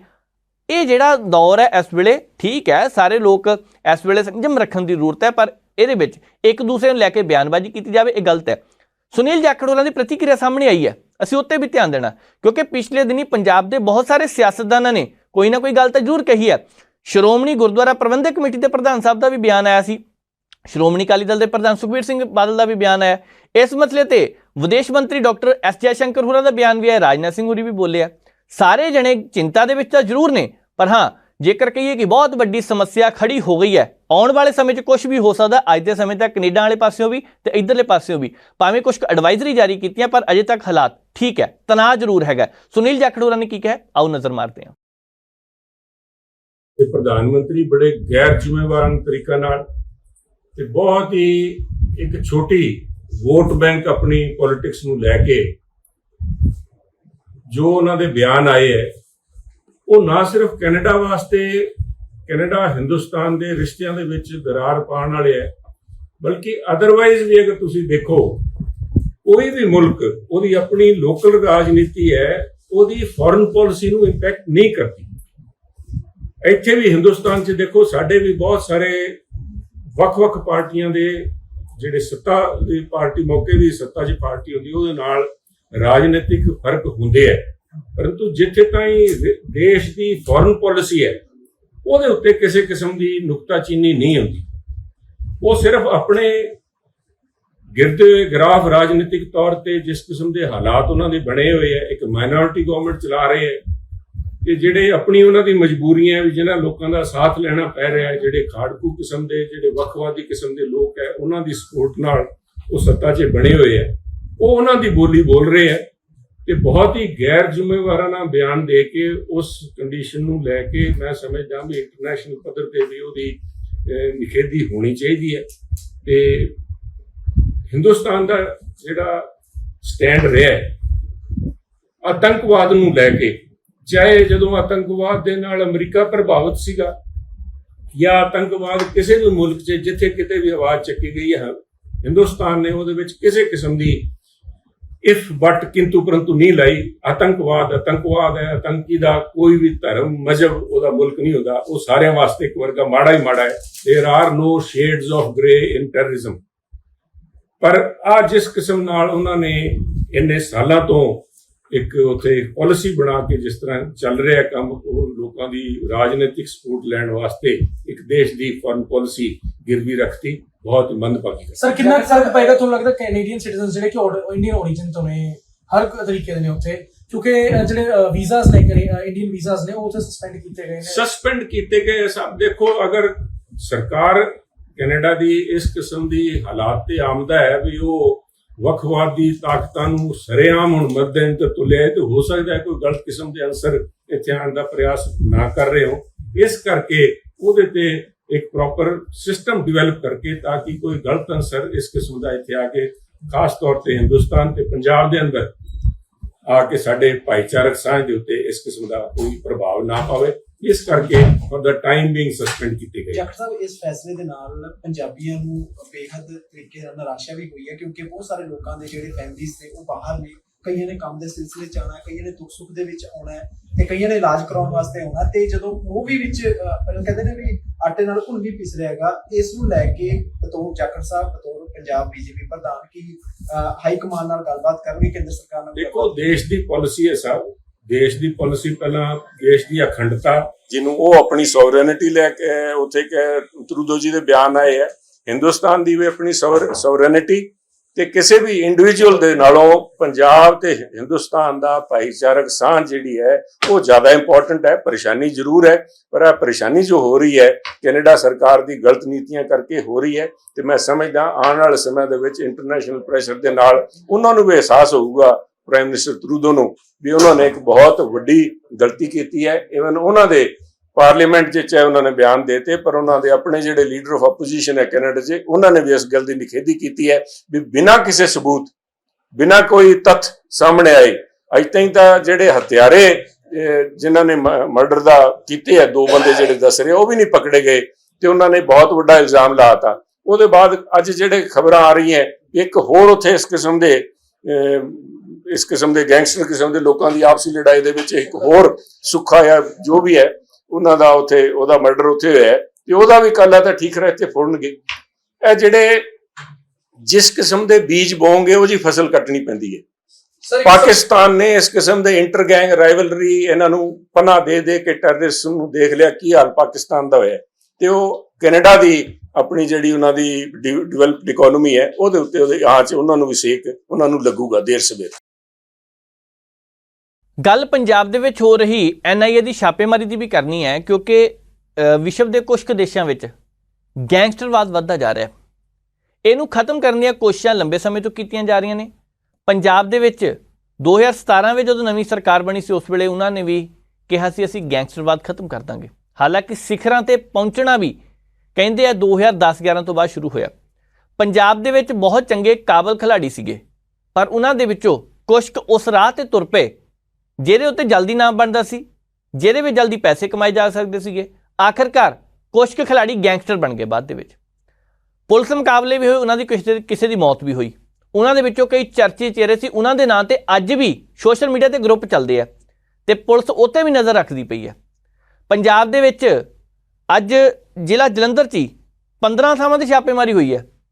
ਹੁਣ ਕਹਿੰਦੇ ਆ ਕਿ ਗੋਲਡੀ ਬਰਾੜ ਦੇ ਕੁਛ ਕੁ ਸਾਥੀ ਹੈ, ਉਹਨਾਂ ਦੇ ਖਿਲਾਫ ਕਾਰਵਾਈ ਕੀਤੀ ਗਈ ਹੈ। ਇਸ ਤੋਂ ਇਲਾਵਾ ਹੋਰ ਵੀ ਕਈ ਵੱਖ-ਵੱਖ ਗੈਂਗਸਟਰਾਂ ਦੇ ਸਾਥੀ ਆ ਜਿਨ੍ਹਾਂ ਦੇ ਖਿਲਾਫ ਕਾਰਵਾਈ ਕੀਤੀ ਗਈ। ਅੱਜ ਕੈਨੇਡਾ ਦੇ ਵਿੱਚ ਜਦੋਂ ਇੱਕ ਗੈਂਗਸਟਰ ਦਾ ਕਤਲ ਹੁੰਦਾ, ਗੋਲੀਆਂ ਮਾਰ ਕੇ ਕਤਲ ਕਰ ਦਿੱਤਾ ਜਾਂਦਾ, ਤਾਂ ਉਸ ਵੇਲੇ ਵੀ ਇੱਕ ਚਰਚਾ ਚੱਲੀ। ਦੋ ਗੈਂਗਸਟਰ ਗਰੁੱਪ ਸੀਗੇ, ਉਹ ਕਹਿੰਦੇ ਅਸੀਂ ਮਾਰਿਆ ਜੀ, ਦੂਸਰੇ ਕਹਿੰਦੇ ਅਸੀਂ ਮਾਰਿਆ। ਮਤਲਬ ਉਹਦੇ ਵਿੱਚ ਵੀ ਕ੍ਰੈਡਿਟ ਵਾਰ ਸ਼ੁਰੂ ਹੋ ਗਈ ਹੈ। ਪਰ ਲੰਬੇ ਸਮੇਂ ਤੋਂ ਸਰਕਾਰਾਂ ਕਹਿ ਰਹੀਆਂ ਕਿ ਅਸੀਂ ਇਸ ਸਮੱਸਿਆ ਨੂੰ ਖਤਮ ਕਰਨਾ, ਜੜੋਂ ਖਤਮ ਕਰਨਾ। ਇਹਦੇ ਤਹਿਤ ਵੱਖ-ਵੱਖ ਜ਼ਿਲ੍ਹਿਆਂ ਦੇ ਵਿੱਚ, ਵੱਖ-ਵੱਖ ਸੂਬਿਆਂ ਵਿੱਚ ਕਾਰਵਾਈ ਕੀਤੀ ਜਾ ਰਹੀ ਹੈ। ਅੱਜ ਜਦੋਂ ਪੰਜਾਬ ਦੇ ਵਿੱਚ ਕਾਰਵਾਈ ਕੀਤੀ ਗਈ ਤਾਂ ਇਸ ਮੌਕੇ ਤੇ ਉੱਚ ਪੁਲਿਸ ਅਧਿਕਾਰੀਆਂ ਨੇ ਕੀ ਕਿਹਾ, ਇੱਕ ਨਜ਼ਰ ਪਹਿਲਾਂ ਉੱਧਰ ਵੀ ਮਾਰਦੇ ਹਾਂ। ਦੇਖੋ, ਇਹ ਜਿਹੜੀ ਐਂਟੀ ਗੈਂਗਸਟਰ ਮੁਹਿੰਮ ਹੈਗੀ ਹੈ, ਇਹ ਪੰਜਾਬ ਗੌਰਮੈਂਟ ਦੀ ਜਿਹੜੀ ਸ਼ੁਰੂ ਕੀਤੀ ਹੋਈ ਹੈ, ਜਿਹਦੇ ਵਿੱਚ ਮਾਨਯੋਗ DGP ਪੰਜਾਬ ਸ਼੍ਰੀ ਗੌਰਵ ਯਾਦਵ ਸਾਹਿਬ ਦੇ ਦਿਸ਼ਾ ਨਿਰਦੇਸ਼ਾਂ 'ਤੇ ਸਾਰੇ ਪੰਜਾਬ ਦੇ ਵਿੱਚ ਜਿਹੜੇ ਰੇਡਸ ਹੈਗੇ ਨੇ ਉਹ ਕੀਤੇ ਜਾ ਰਹੇ ਨੇ। ਸੋ ਬੇਸਿਕਲੀ ਸਾਡਾ ਜਿਹੜਾ ਕਨਸੈਪਟ ਹੈਗਾ ਉਹ ਇਹ ਹੈਗਾ ਆ ਕਿ ਜਿਹੜੇ ਐਸੋਸੀਏਟਸ ਨੇ ਗੈਂਗਸਟਰਸ ਦੇ, ਜਿਹੜੇ ਅਨਲੌਫੁਲ ਐਕਟੀਵਿਟੀਜ਼ ਦੇ ਵਿੱਚ ਇਨਵੋਲਵ ਨੇ, ਉਹਨਾਂ ਦੇ ਜਿਹੜੇ ਐਸੋਸੀਏਟਸ ਨੇ ਉਹਨਾਂ ਦੇ ਉੱਤੇ ਪ੍ਰੋਪਰ ਇੱਕ ਸਰਵੇਲੈਂਸ ਕੀਤੀ ਜਾ ਸਕੇ। ਉਹਨਾਂ ਦੇ ਵਿੱਚੋਂ ਜਿਹੜੇ ਬੰਦੇ ਸਾਨੂੰ ਵਾਂਟਡ ਨੇ ਉਹਨਾਂ ਨੂੰ ਰੇਡ ਕਰਕੇ ਪਕੜਿਆ ਜਾ ਸਕੇ। ਔਰ ਇਹਦਾ ਜਿਹੜਾ ਮੇਨ ਮੋਟਿਵ ਹੈਗਾ ਆ, ਕਿਉਂਕਿ ਸਾਡੇ ਅੰਮ੍ਰਿਤਸਰ ਦਿਹਾਤੀ ਦੇ ਵਿੱਚ ਜਿਹੜੇ ਅੱਜ ਸਾਡੇ ਕੋਲੇ ਲਿਸਟਾਂ ਪ੍ਰਪੇਅਰ ਹੋਈਆਂ ਨੇ, ਜਿਨ੍ਹਾਂ ਲਿਸਟਾਂ ਦੇ ਤਹਿਤ ਅੱਜ ਐਕਸ਼ਨ ਲਿਆ ਜਾ ਰਿਹਾ ਹੈ, ਮਾਨਯੋਗ DIG ਬਾਰਡਰ ਰੇਂਜ ਸਾਹਿਬ ਸ਼੍ਰੀ ਨਰਿੰਦਰ ਭਾਰਗਵ ਜੀ ਦੇ ਦਿਸ਼ਾ ਨਿਰਦੇਸ਼ਾਂ ਹੇਠ ਸਾਡੇ SSP ਸਾਹਿਬ ਦੀ ਰਹਿਨੁਮਾਈ 'ਚ ਟੀਮਾਂ ਬਣਾ ਕੇ ਪੂਰੇ ਜ਼ਿਲ੍ਹੇ ਦੇ ਵਿੱਚ ਜਿਹੜੇ ਉਹ ਰੇਡ ਕਰਵਾਏ ਗਏ ਨੇ, ਜਿਹਦੇ ਵਿੱਚ ਕਾਫੀ ਅਹਿਮ ਇਨਫੋਰਮੇਸ਼ਨਸ ਜਿਹੜੀਆਂ ਨੇ ਉਹ ਸਾਨੂੰ ਮਿਲੀਆਂ ਨੇ ਇਸ ਸਰਚ ਆਪਰੇਸ਼ਨ ਦੇ ਦੌਰਾਨ। ਇਹ ਰੇਡ ਕਮ ਸਰਚ ਆਪਰੇਸ਼ਨ ਹੈਗੇ ਨੇ। ਬੇਸਿਕਲੀ ਇਹਦਾ ਮੋਟਿਵ ਇਹ ਹੈਗਾ ਆ ਕਿ ਜਿਹੜੇ ਇਹਨਾਂ ਦੇ ਐਸੋਸੀਏਟਸ ਨੇ, ਉਹਨਾਂ ਦੇ ਲਿੰਕ ਕਿੱਥੇ ਹੈਗੇ ਨੇ ਇਸ ਵੇਲੇ, ਉਹ ਕਿਹੜੇ ਹੋਰ ਨਵੇਂ ਬੰਦੇ ਇਹਨਾਂ ਦੇ ਨਾਲ ਕੋਈ ਐਡ ਹੋ ਰਹੇ ਨੇ ਜਿਹੜੇ ਕਿਤੇ ਫਿਗਰ ਨਹੀਂ ਸੀ ਹੋਏ, ਬਟ ਉਹਨਾਂ ਦੇ ਮੋਬਾਈਲ ਟਰੈਕਸ ਜਿਹੜੇ ਹੈਗੇ ਨੇ, ਪਲੱਸ ਜਿਹੜੀ ਉਹਨਾਂ ਦੀ ਹੋਰ ਐਕਟੀਵਿਟੀਜ਼ ਹੈਗੀਆਂ ਲੇਟੈਸਟ, ਉਹ ਸਾਰੀਆਂ ਐਕਟੀਵਿਟੀਜ਼ ਨੂੰ ਅੰਡਰ ਸਰਵੇਲੈਂਸ ਕਰਨ ਵਾਸਤੇ, ਤਾਂ ਕਿ ਸਾਨੂੰ ਇਹਨਾਂ ਦੇ ਨਵੇਂ ਹਾਈਡ ਆਊਟਸ ਪਤਾ ਲੱਗ ਸਕਣ। ਇਹਨਾਂ ਨੂੰ ਜਿਹੜੇ ਬੰਦੇ 18 ਦੇ ਰਹੇ ਨੇ, ਨਵੇਂ ਬੰਦੇ ਇਹਨਾਂ ਦੇ ਨਾਲ ਕਿਹੜੇ ਲਿੰਕ ਅਪ ਹੋ ਰਹੇ ਨੇ, ਉਹਨਾਂ ਸਾਰਿਆਂ ਦੀ ਇਨਫੋਰਮੇਸ਼ਨ। ਅਤੇ ਸਭ ਤੋਂ ਅਹਿਮ ਜਿਹੜੀ ਹੈਗੀ ਜਿਸ ਕਿ ਇਹਨਾਂ ਦੀ ਲੇਟੈਸਟ ਐਕਟੀਵਿਟੀ ਕੀ ਹੈਗੀ, ਇਹ ਕੀ ਕੰਮ ਕਰਨਾ ਚਾਹ ਰਹੇ ਨੇ, ਜਾਂ ਇਹਨਾਂ ਦੇ ਅੱਗੇ ਪਲਾਨਸ ਕੀ ਨੇ, ਉਹਨਾਂ ਸਾਰਿਆਂ ਨੂੰ ਜਿਹੜਾ ਹੈਗਾ ਆ ਉਹ ਮੋਨੀਟਰ ਕਰਨ ਵਾਸਤੇ, ਉਹਨਾਂ ਸਾਰਿਆਂ ਨੂੰ ਅੰਡਰ ਕੰਟਰੋਲ ਕਰਨ ਵਾਸਤੇ ਇਹ ਸਰਚ ਆਪਰੇਸ਼ਨ ਜਿਹੜੇ ਹੈਗੇ ਨੇ ਕੀਤੇ ਜਾ ਰਹੇ ਨੇ। ਸੋ ਅੱਜ ਦੇ ਜਿਹੜੇ ਸਾਡੇ ਲੋਕੇਸ਼ਨਸ ਹੈਗੀਆਂ ਨੇ, ਸਾਡੇ ਕੋਲ ਟੋਟਲ 135 ਲੋਕੇਸ਼ਨ ਸੀਗੀਆਂ ਜਿਹੜੀਆਂ ਅੰਮ੍ਰਿਤਸਰ ਦਿਹਾਤੀ ਦੇ ਏਰੀਏ ਦੇ ਵਿੱਚ ਸੀਗੀਆਂ, ਜਿਨ੍ਹਾਂ ਦੇ ਉੱਤੇ ਵੱਖ-ਵੱਖ DSPs ਅਤੇ SPs ਦੇ ਰਹਿਨੁਮਾਈ ਹੇਠ ਥੱਲੇ ਜਿਹੜੀਆਂ ਟੀਮਾਂ ਸੀਗੀਆਂ ਉਹ ਗਠਿਤ ਕੀਤੀਆਂ ਗਈਆਂ ਸੀਗੀਆਂ।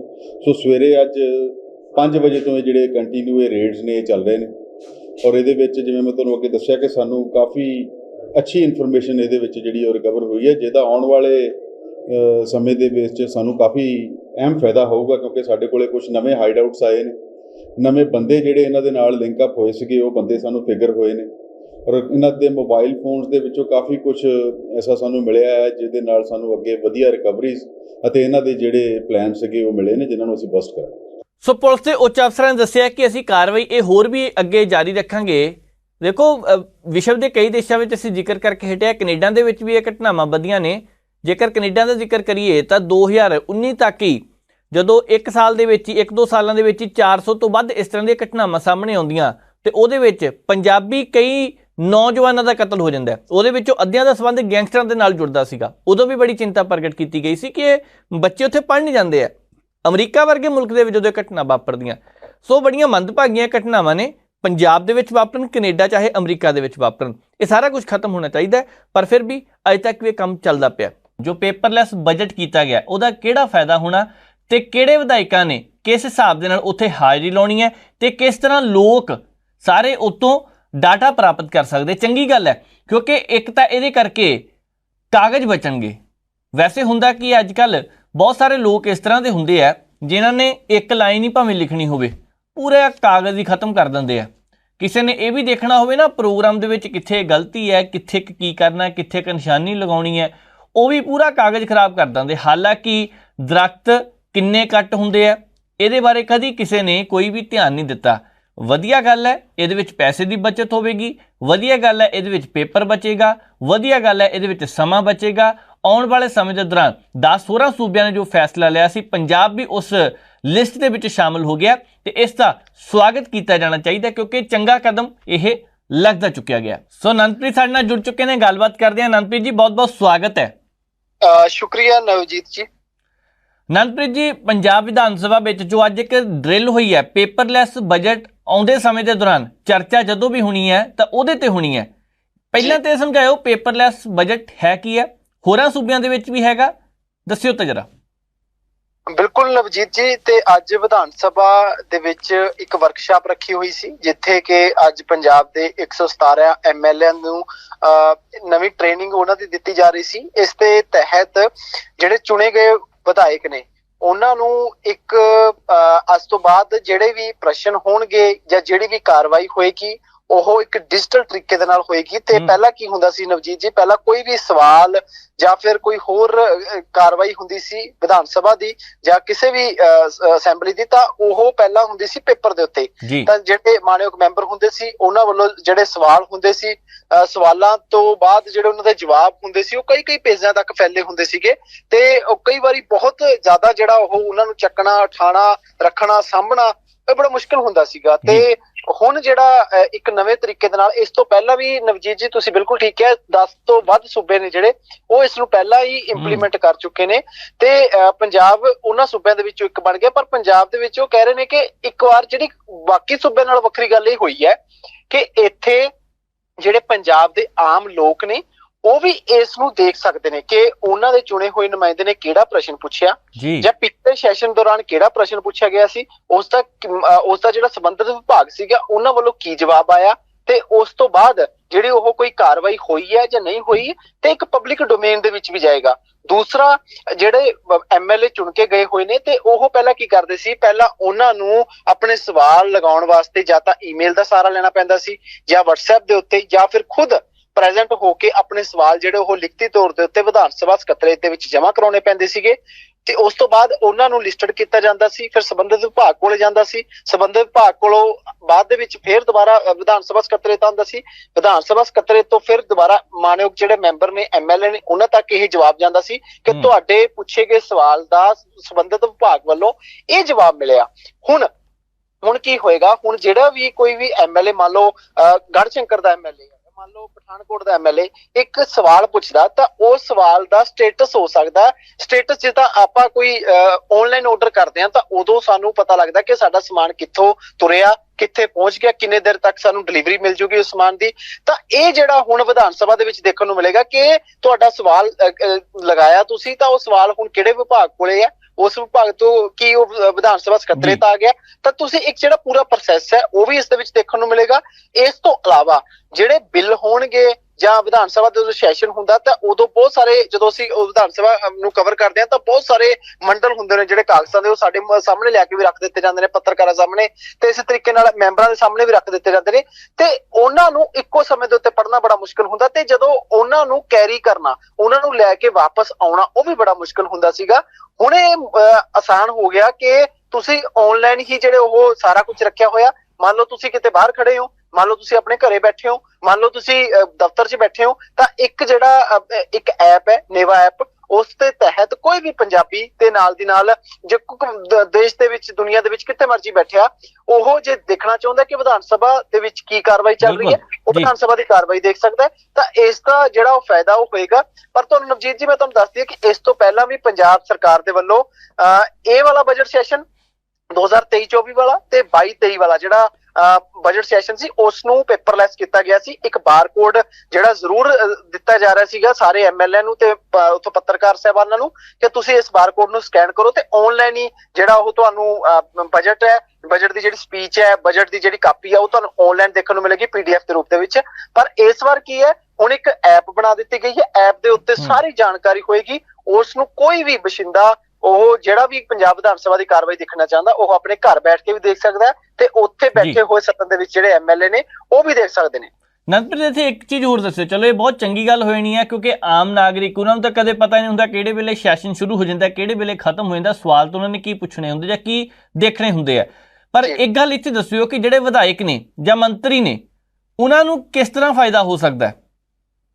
ਬਿਲਕੁਲ ਨਵਜੀਤ ਜੀ, ਪਹਿਲਾਂ ਤਾਂ ਕੀ ਹੁੰਦਾ ਸੀਗਾ, ਇੱਕ ਇਹਦੇ ਵਿੱਚੋਂ ਉਹਨਾਂ ਨੇ ਵਿਧਾਨ ਸਭਾ ਦੇ ਵੱਲੋਂ ਅੱਜ ਜਿਹੜੇ NIC ਜਿਹੜੀ ਅਥਾਰਟੀ ਹੈ ਉਹਨਾਂ ਵੱਲੋਂ ਜਿਹੜਾ ਅੱਜ ਦੱਸਿਆ ਜਾ ਰਿਹਾ ਸੀ, ਉਹਨਾਂ ਵੱਲੋਂ ਕਿਹਾ ਜਾ ਰਿਹਾ ਸੀ ਕਿ ਇਸ ਵਾਰ ਪੰਜਾਬ ਦੀ ਵਿਧਾਨ ਸਭਾ ਦੇ ਵਿੱਚ ਇਹ ਗੱਲ ਵੱਖਰੀ ਕਿਉਂ ਆ ਬਾਕੀ ਵਿਧਾਨ ਸਭਾ ਨਾਲ ਵੱਖਰੀ ਕਿਉਂ ਹੈ? ਉਹ ਕਹਿ ਰਹੇ ਸੀ ਕਿ ਇੱਥੇ ਜਿਹੜੇ ਟਾਈਮ ਪੀਰੀਅਡ ਵੀ ਹੋਏਗਾ, ਮੰਨ ਲਓ ਕੋਈ ਵੀ ਪਾਰਟੀ ਦਾ ਐਮਐਲਏ ਹੈ, ਉਹਨਾਂ ਨੂੰ ਇੱਕ ਡਿਬੇਟ ਦੇ ਉੱਤੇ, ਇੱਕ ਬਹਿਸ ਦੇ ਉੱਤੇ ਇੱਕ ਨਿਸ਼ਚਿਤ ਸਮਾਂ ਮਿਲਦਾ। ਮੰਨ ਲਓ ਕਿਸੇ ਵੀ ਮੁੱਦੇ ਤੇ ਹੋ ਰਹੀ ਹੈ, ਮੰਨ ਲਓ ਨਸ਼ਿਆਂ ਦੇ ਮੁੱਦੇ ਤੇ ਬਹਿਸ ਹੋ ਰਹੀ ਹੈ, ਤਾਂ ਨਸ਼ਿਆਂ ਦੇ ਮੁੱਦੇ ਦੇ ਉੱਤੇ ਮੰਨ ਲਓ ਜਿਹੜੀ ਸੱਤਾ ਧਿਰ ਹੈ ਉਸ ਨੂੰ 1 ਘੰਟੇ ਦਾ ਸਮਾਂ ਮਿਲ ਗਿਆ ਤੇ ਜਿਹੜੀ ਵਿਰੋਧੀ ਧਿਰ ਹੈ ਉਹਨਾਂ ਨੂੰ 30 ਮਿੰਟ ਦਾ ਸਮਾਂ ਮਿਲ ਗਿਆ। ਇਸ ਤਰੀਕੇ ਨਾਲ ਹਰ ਪਾਰਟੀ ਦਾ ਸਮਾਂ ਜਿਹੜਾ ਵੰਡਿਆ ਹੁੰਦਾ ਸੀਗਾ, ਤੇ ਹੁਣ ਇਸ ਐਪ ਦੇ ਜ਼ਰੀਏ ਪਤਾ ਲੱਗ ਜਾਊਗਾ ਉਹ ਮੈਂਬਰਾਂ ਨੂੰ ਕਿ ਸਾਡੀ ਪਾਰਟੀ ਕੋਲ ਕਿੰਨੇ ਮਿੰਟ ਨੇ, ਸਾਡੀ ਪਾਰਟੀ ਦਾ ਕਿਹੜਾ ਐਮਐਲਏ ਕਿੰਨੇ ਮਿੰਟ ਬੋਲਿਆ ਤੇ ਸਾਡੇ ਰਹਿੰਦੇ ਮਿੰਟ ਕਿਹੜੇ ਨੇ। ਇੱਕ ਤਾਂ ਇਹ ਵਧੀਆ ਗੱਲ ਹੋ ਗਈ ਹੈ। ਦੂਸਰਾ ਨੰਬਰ ਕੀ ਹੈ, ਕਿਉਂਕਿ ਇਹਦੇ ਨਾਲ ਕੀ ਹੈ, ਪਾਰਦਰਸ਼ਤਾ ਆਏਗੀ। ਪਾਰਦਰਸ਼ਤਾ ਇੱਕ ਪੰਜਾਬ ਦੇ ਲੋਕਾਂ ਸਾਹਮਣੇ ਆਏਗਾ। ਪੰਜਾਬ ਦੇ ਚੁਣੇ ਹੋਏ ਨੁਮਾਇੰਦਿਆਂ ਨੂੰ, ਜਦੋਂ ਨੁਮਾਇੰਦੇ ਉੱਥੇ ਜਾ ਕੇ ਗੱਲ ਕਰਨਗੇ, ਜਿਹੜੇ ਪੰਜਾਬ ਦੇ ਹਲਕਿਆਂ ਦੇ ਲੋਕ ਨੇ, ਜਿਹੜੇ ਉਹ ਆਪਣੇ ਐਮਐਲਏ ਨੂੰ ਦੇਖਣਾ ਚਾਹੁੰਦੇ ਨੇ, ਉਹ ਦੇਖਣਗੇ ਕਿ ਸਾਡੇ ਐਮਐਲਏ ਨੇ ਉੱਥੇ ਜਾ ਕੇ ਗੱਲ ਕਿਹੜੀ ਕੀਤੀ ਹੈ। ਇੱਕ ਤਾਂ ਉਹ ਪ੍ਰੋਸੈਸ ਹੋ ਗਿਆ। ਦੂਸਰਾ ਇਹ ਹੁੰਦਾ ਸੀ ਕਿ ਮੰਨ ਲਓ ਤੁਸੀਂ ਨਵਜੀਤ ਜੀ ਕੋਈ ਕਿਸੇ ਵੀ ਮੈਂਬਰ ਨੇ ਕੋਈ ਡਿਬੇਟ ਕੱਢਣੀ ਹੈ, ਉਸਨੇ ਡਿਬੇਟ ਕੱਢਣੀ ਹੈ ਪਿਛਲੇ 10 ਸਾਲ ਦੇ ਵਿੱਚ ਤੋਂ 2013 ਦੇ ਵਿੱਚ ਕਿਹੜੀ ਡਿਬੇਟ ਹੋਈ ਸੀਗੀ, ਉਸ ਦਿਨ ਕਿਹੜੀ ਡਿਬੇਟ ਸੀਗੀ, ਤੇ ਉਸ ਵੇਲੇ ਕਿਉਂਕਿ ਜੇ ਉਸਨੂੰ ਕੱਢਣੀ ਪਏਗੀ ਤਾਂ ਪਹਿਲਾਂ ਜਾਊਗਾ ਵਿਧਾਨ ਸਭਾ ਸਕੱਤਰੇਤ ਕੋਲ, ਉਹਨਾਂ ਨੂੰ ਕਹੂਗਾ ਜੀ ਮੈਨੂੰ ਫਲਾਣੇ ਦਿਨ ਦੀ ਡਿਬੇਟ ਚਾਹੀਦੀ ਹੈ, ਤਾਂ ਫਿਰ ਉਹ ਕਾਗਜ਼ ਫਰੋਲਣਗੇ, ਫਿਰ ਉੱਥੋਂ ਡਿਬੇਟ ਲੱਭੂਗੀ। ਤਾਂ ਇੱਥੇ ਕੀ ਹੋਏਗਾ, ਇੱਥੇ ਉਹ ਬੈਠਾ, ਉਹਦੇ ਸਾਹਮਣੇ ਕੰਪਿਊਟਰ ਲੱਗਿਆ ਹੋਇਆ, ਉਸ ਦੇ ਵਿੱਚ ਉਹ ਟੈਬਲੇਟ ਦੇ ਵਿੱਚ ਉਹ ਸਰਚ ਕਰੂਗਾ, ਉਹਦੇ ਵਿੱਚ ਜਾ ਕੇ ਸੈਸ਼ਨ ਭਰੂਗਾ, ਕਿਹੜੀ ਤਰੀਕ ਕਿਹੜੀ ਉਹਨੂੰ ਚਾਹੀਦਾ, ਤੇ ਉੱਥੋਂ ਉਹ ਜਿਹੜਾ ਆਪਣਾ ਡੇਟਾ ਕੱਢ ਸਕਦਾ। ਜਿਹਦੇ ਨਾਲ ਕੀ ਹੋਏਗਾ, ਜਿਹੜਾ ਬਹੁਤ ਜ਼ਿਆਦਾ ਪਹਿਲਾਂ ਮਿਹਨਤ ਕਰਨੀ ਪੈਂਦੀ ਸੀ ਕਿਸੇ ਫਾਈਲ ਨੂੰ ਲੱਭਣ, ਸਮਾਂ ਜਿਹੜਾ ਬਚੇਗਾ, ਉਹਨੂੰ ਸੌਖਾ ਹੋ ਜਾਊਗਾ। ਇੱਕ ਵਧੀਆ ਗੱਲ ਇਹ ਹੋਈ ਹੈ ਨਵਜੀਤ ਜੀ, ਜਿੱਥੇ ਅੱਜ ਮੁੱਖ ਮੰਤਰੀ ਸਾਹਿਬ ਨੇ ਕਿਹਾ ਕਿ ਜਿਹੜੀ ਪਹਿਲਾਂ ਹਾਜ਼ਰੀ ਕੀ ਹੁੰਦੀ ਸੀ, ਪਹਿਲਾਂ ਹਾਜ਼ਰੀ ਹੁੰਦੀ ਸੀ ਕਿ ਜਿੱਥੇ ਵਿਧਾਨ ਸਭਾ ਦੇ ਵਿੱਚ ਹਾਲ ਦੇ ਵਿੱਚ ਅੰਦਰ ਦਾਖਲ ਹੁੰਦੇ ਆ, ਉਸ ਤੋਂ ਬਾਹਰ ਹਾਜ਼ਰੀ ਲਾਉਣ ਵਾਲੇ ਵਿਧਾਨ ਸਭਾ ਦੇ ਜਿਹੜੇ ਮੁਲਾਜ਼ਮ ਨੇ ਉੱਥੇ ਬੈਠੇ ਹੁੰਦੇ ਸੀ, ਤੇ ਉਹ ਐਮਐਲਏ ਨੂੰ ਕਹਿੰਦੇ ਸੀ ਵੀ ਕਾਈਂਡਲੀ ਤੁਸੀਂ ਇੱਥੇ ਆਪਣੇ ਸਿਗਨੇਚਰ ਕਰੋ ਵੀ ਤੁਸੀਂ ਅੱਜ ਦੀ ਜਿਹੜੀ ਵਿਧਾਨ ਸਭਾ ਦੇ ਵਿੱਚ ਹਾਜ਼ਰੀ ਭਰੀ ਹੈ। ਤਾਂ ਹੁਣ ਕੀ ਹੋਏਗਾ, ਹੁਣ ਜਿਹੜਾ ਵੀ ਮੈਂਬਰ ਉੱਥੇ ਜਾ ਕੇ ਉਸ ਨੂੰ ਲੌਗਇਨ ਕਰੂਗਾ, ਉਸ ਦੇ ਵਿੱਚ ਇੱਕ ਲੌਗਇਨ ਪਾਸਵਰਡ ਮਿਲੂਗਾ, ਉਹ ਹਰ ਇੱਕ ਐਮਐਲਏ ਦਾ ਵੱਖਰਾ ਹੋਏਗਾ। ਉਹ ਜਦੋਂ ਜਾ ਕੇ ਉਸ ਨੂੰ ਐਂਟਰ ਕਰੇਗਾ ਤਾਂ ਉੱਥੇ ਉਹਦੀ ਹਾਜ਼ਰੀ ਲੱਗੂਗੀ। ਪਹਿਲਾਂ ਕੀ ਹੁੰਦਾ ਸੀਗਾ, ਕਈ ਵਾਰੀ ਬਹੁਤ ਵਾਰ ਇਹ ਸੁਣਨ ਨੂੰ ਮਿਲਦਾ ਕਿ ਜਿਹੜੇ ਸੱਤਾ ਧਿਰ ਵਾਲੇ ਨੇ ਉਹ ਬਹੁਤ ਘੱਟ ਆਉਂਦੇ ਨੇ, ਕਈ ਵਾਰ ਕੋਈ ਸੈਟਿੰਗ ਕਰ ਲੈਂਦਾ ਵੀ ਤੂੰ ਮੇਰੀ ਹਾਜ਼ਰੀ ਲਾ ਦੀ ਜਾਂ ਮੈਂ ਬਾਅਦ ਚ ਆ ਕੇ ਹਾਜ਼ਰੀ ਲਾ ਦੂੰਗਾ, ਕੋਈ ਚੱਕਰ ਨਹੀਂ, ਫੇਰ ਕਰ ਲਾਂਗੇ। ਹੁਣ ਇਹ ਵਧੀਆ ਹੋ ਜਾਊਗਾ ਕਿ ਜਿਹੜਾ ਵੀ ਮੈਂਬਰ ਉੱਥੇ ਆ ਕੇ ਬੈਠੂਗਾ, ਜਿਹੜਾ ਲੌਗਇਨ ਕਰੂਗਾ, ਉਹਦੀ ਹਾਜ਼ਰੀ ਲੱਗ ਜੂਗੀ। ਜਿਹੜਾ ਆਪਣਾ ਘਰੇ ਬੈਠੂਗਾ ਜਾਂ ਕਿਤੇ ਹੋਰ ਨਹੀਂ ਆਊਗਾ, ਵਿਧਾਨ ਸਭਾ ਦੇ ਵਿੱਚ ਦਿਲਚਸਪੀ ਨਹੀਂ ਲਊਗਾ, ਉਹਦੀ ਹਾਜ਼ਰੀ ਨਹੀਂ ਲੱਗੂਗੀ ਤੇ ਉਹਨੂੰ TAD ਵੀ ਨਹੀਂ ਮਿਲਣਾ, ਜਿਹੜਾ ਜਿਹਦੇ ਕਰਕੇ ਬਹੁਤ ਸਾਰੇ ਐਮਐਲਏ ਸਿਰਫ TAD ਲੈਣ ਹੀ ਖਾਤਰ ਆਉਂਦੇ ਨੇ। ਤੇ ਇਹ ਵੀ ਇੱਕ ਵਧੀਆ ਜਿਹੜੀ ਉਹ ਗੱਲ ਅੱਜ ਵਿਧਾਨ ਸਭਾ ਦੇ ਵਿੱਚ ਹੋਈ ਹੈ। ਨੰਦਪ੍ਰੀਤ ਜੀ, ਇੱਕ ਚੀਜ਼ ਹੋਰ ਦੱਸਿਓ ਆਖਰ ਦੇ ਵਿੱਚ ਕਿ ਜਿੱਦਾਂ ਜਿਹੜੇ ਫੈਸਲੇ ਜਾਂ ਜਿਹੜਾ ਬਿੱਲ ਪਾਸ ਹੋ ਜਾਂਦਾ ਉਹਦੇ ਉੱਪਰ ਕਿਹੜਾ ਫੈਸਲਾ ਆਉਂਦਾ, ਕੀ ਸਹਿਮਤੀ ਬਣੀ ਹੈ, ਕਿੰਨੇ ਉੱਪਰ ਦਸਤਖਤ ਕੀਤੇ ਹੈ, ਜਾਂ ਕਿੰਨੇ ਹਾਮੀ ਭਰੀ ਕਿੰਨੇ ਨਹੀਂ ਭਰੀ, ਉਹ ਸਾਰਾ ਡਾਟਾ ਵੀ ਲੋਕ ਪ੍ਰਾਪਤ ਕਰ ਸਕਣਗੇ। ਬਿਲਕੁਲ ਠੀਕ ਹੈ ਨਵਜੀਤ ਜੀ, ਤੁਹਾਡੀ ਗੱਲ ਵੀ। ਮੰਨ ਲਓ ਕੋਈ ਵੀ ਬਿੱਲ ਸਰਕਾਰ ਲੈ ਕੇ ਆ ਰਹੀ ਹੈ ਜਾਂ ਫਿਰ ਪ੍ਰਾਈਵੇਟ ਬਿੱਲ ਕੋਈ ਵੀ ਮੈਂਬਰ ਲੈ ਕੇ ਆ ਸਕਦਾ, ਉਹ ਵਿਰੋਧੀ ਧਿਰ ਦਾ ਵੀ ਲੈ ਕੇ ਆ ਸਕਦਾ, ਤਾਂ ਉਸ ਪ੍ਰਾਈਵੇਟ ਬਿੱਲ ਦੇ ਉੱਤੇ ਕਿਹੜੀ ਧਿਰ ਨੇ ਸਹਿਮਤੀ ਪ੍ਰਗਟ ਕੀਤੀ ਹੈ, ਕਿੰਨੀਆਂ ਵੋਟਾਂ ਹੱਕ 'ਚ ਪਈਆਂ ਨੇ, ਕਿੰਨੀਆਂ ਖਿਲਾਫ ਨੇ, ਤੇ ਕੱਲ ਨੂੰ ਕੀ ਬਹਿਸ ਦੇ ਮੁੱਦੇ ਹੋ ਸਕਦੇ ਨੇ, ਕਿਹੜੇ ਮਤੇ ਆ ਸਕਦੇ ਨੇ, ਕਿਹੜੇ ਪ੍ਰਸ਼ਨਾਂ ਦੇ ਕੀ ਜਵਾਬ ਦਿੱਤੇ ਹੋਏ ਨੇ, ਇਹ ਵੀ ਜਿਹੜਾ ਉਹ ਪਤਾ ਲੱਗ ਸਕਦਾ। ਤੇ ਇਹਦੇ ਨਾਲ ਮੈਂ ਮੰਨਦਾ ਕਿ ਇਹਦੇ ਨਾਲ ਜਿਹੜੀ ਇੱਕ ਕੁਸ਼ਲਤਾ ਹੈ, ਐਫੀਸ਼ੀਐਂਸੀ ਹੈ, ਉਹ ਆਏਗੀ ਤੇ ਜਿਹੜੇ ਮੈਂਬਰ ਨੇ ਉਹ ਹੋਰ ਜਵਾਬ ਦੇ ਬਣਨਗੇ। ਤੇ ਇੱਕ ਨਵੀਂ ਜਿਹੜੀ ਉਹ ਪਲਾਂਘ ਹੈ ਜਿਹੜੀ ਉਹ ਪੁੱਟੀ ਹੈ ਵਿਧਾਨ ਸਭਾ, ਜਿਹਦੇ ਲਈ ਵਿਧਾਨ ਸਭਾ ਜਿਹੜੀ ਹੈ ਉਹ ਸਾਰੀ ਵਧਾਈ ਦੇ ਪਾਤਰ ਹੈ। ਜੀ ਬਿਲਕੁਲ ਨੰਦਪ੍ਰੀਤ ਜੀ, ਬਹੁਤ ਬਹੁਤ ਧੰਨਵਾਦ ਜੀ, ਤੁਸੀਂ ਜਾਣਕਾਰੀ ਸਾਂਝੀ ਕੀਤੀ। ਅੱਜ ਦੇ ਇਸ ਪ੍ਰੋਗਰਾਮ ਨੂੰ ਇੱਥੇ ਸਮਾਪਤ ਕਰਦੇ ਹਾਂ। ਜੇਕਰ ਤੁਹਾਡਾ ਕੋਈ ਸੁਝਾਅ ਤਾਂ ਟਿੱਪਣੀ ਜ਼ਰੂਰ ਸਾਂਝੀ ਕਰਿਓ। ਮੈਨੂੰ ਨਵਜੀਤ ਨੂੰ ਦਿਓ ਇਜਾਜ਼ਤ। ਦੇਖਦੇ ਰਹੋ ਪ੍ਰਾਈਮ ਏਸ਼ੀਆ TV, ਤੁਹਾਡਾ ਆਪਣਾ, ਤੁਹਾਡੇ ਲਈ।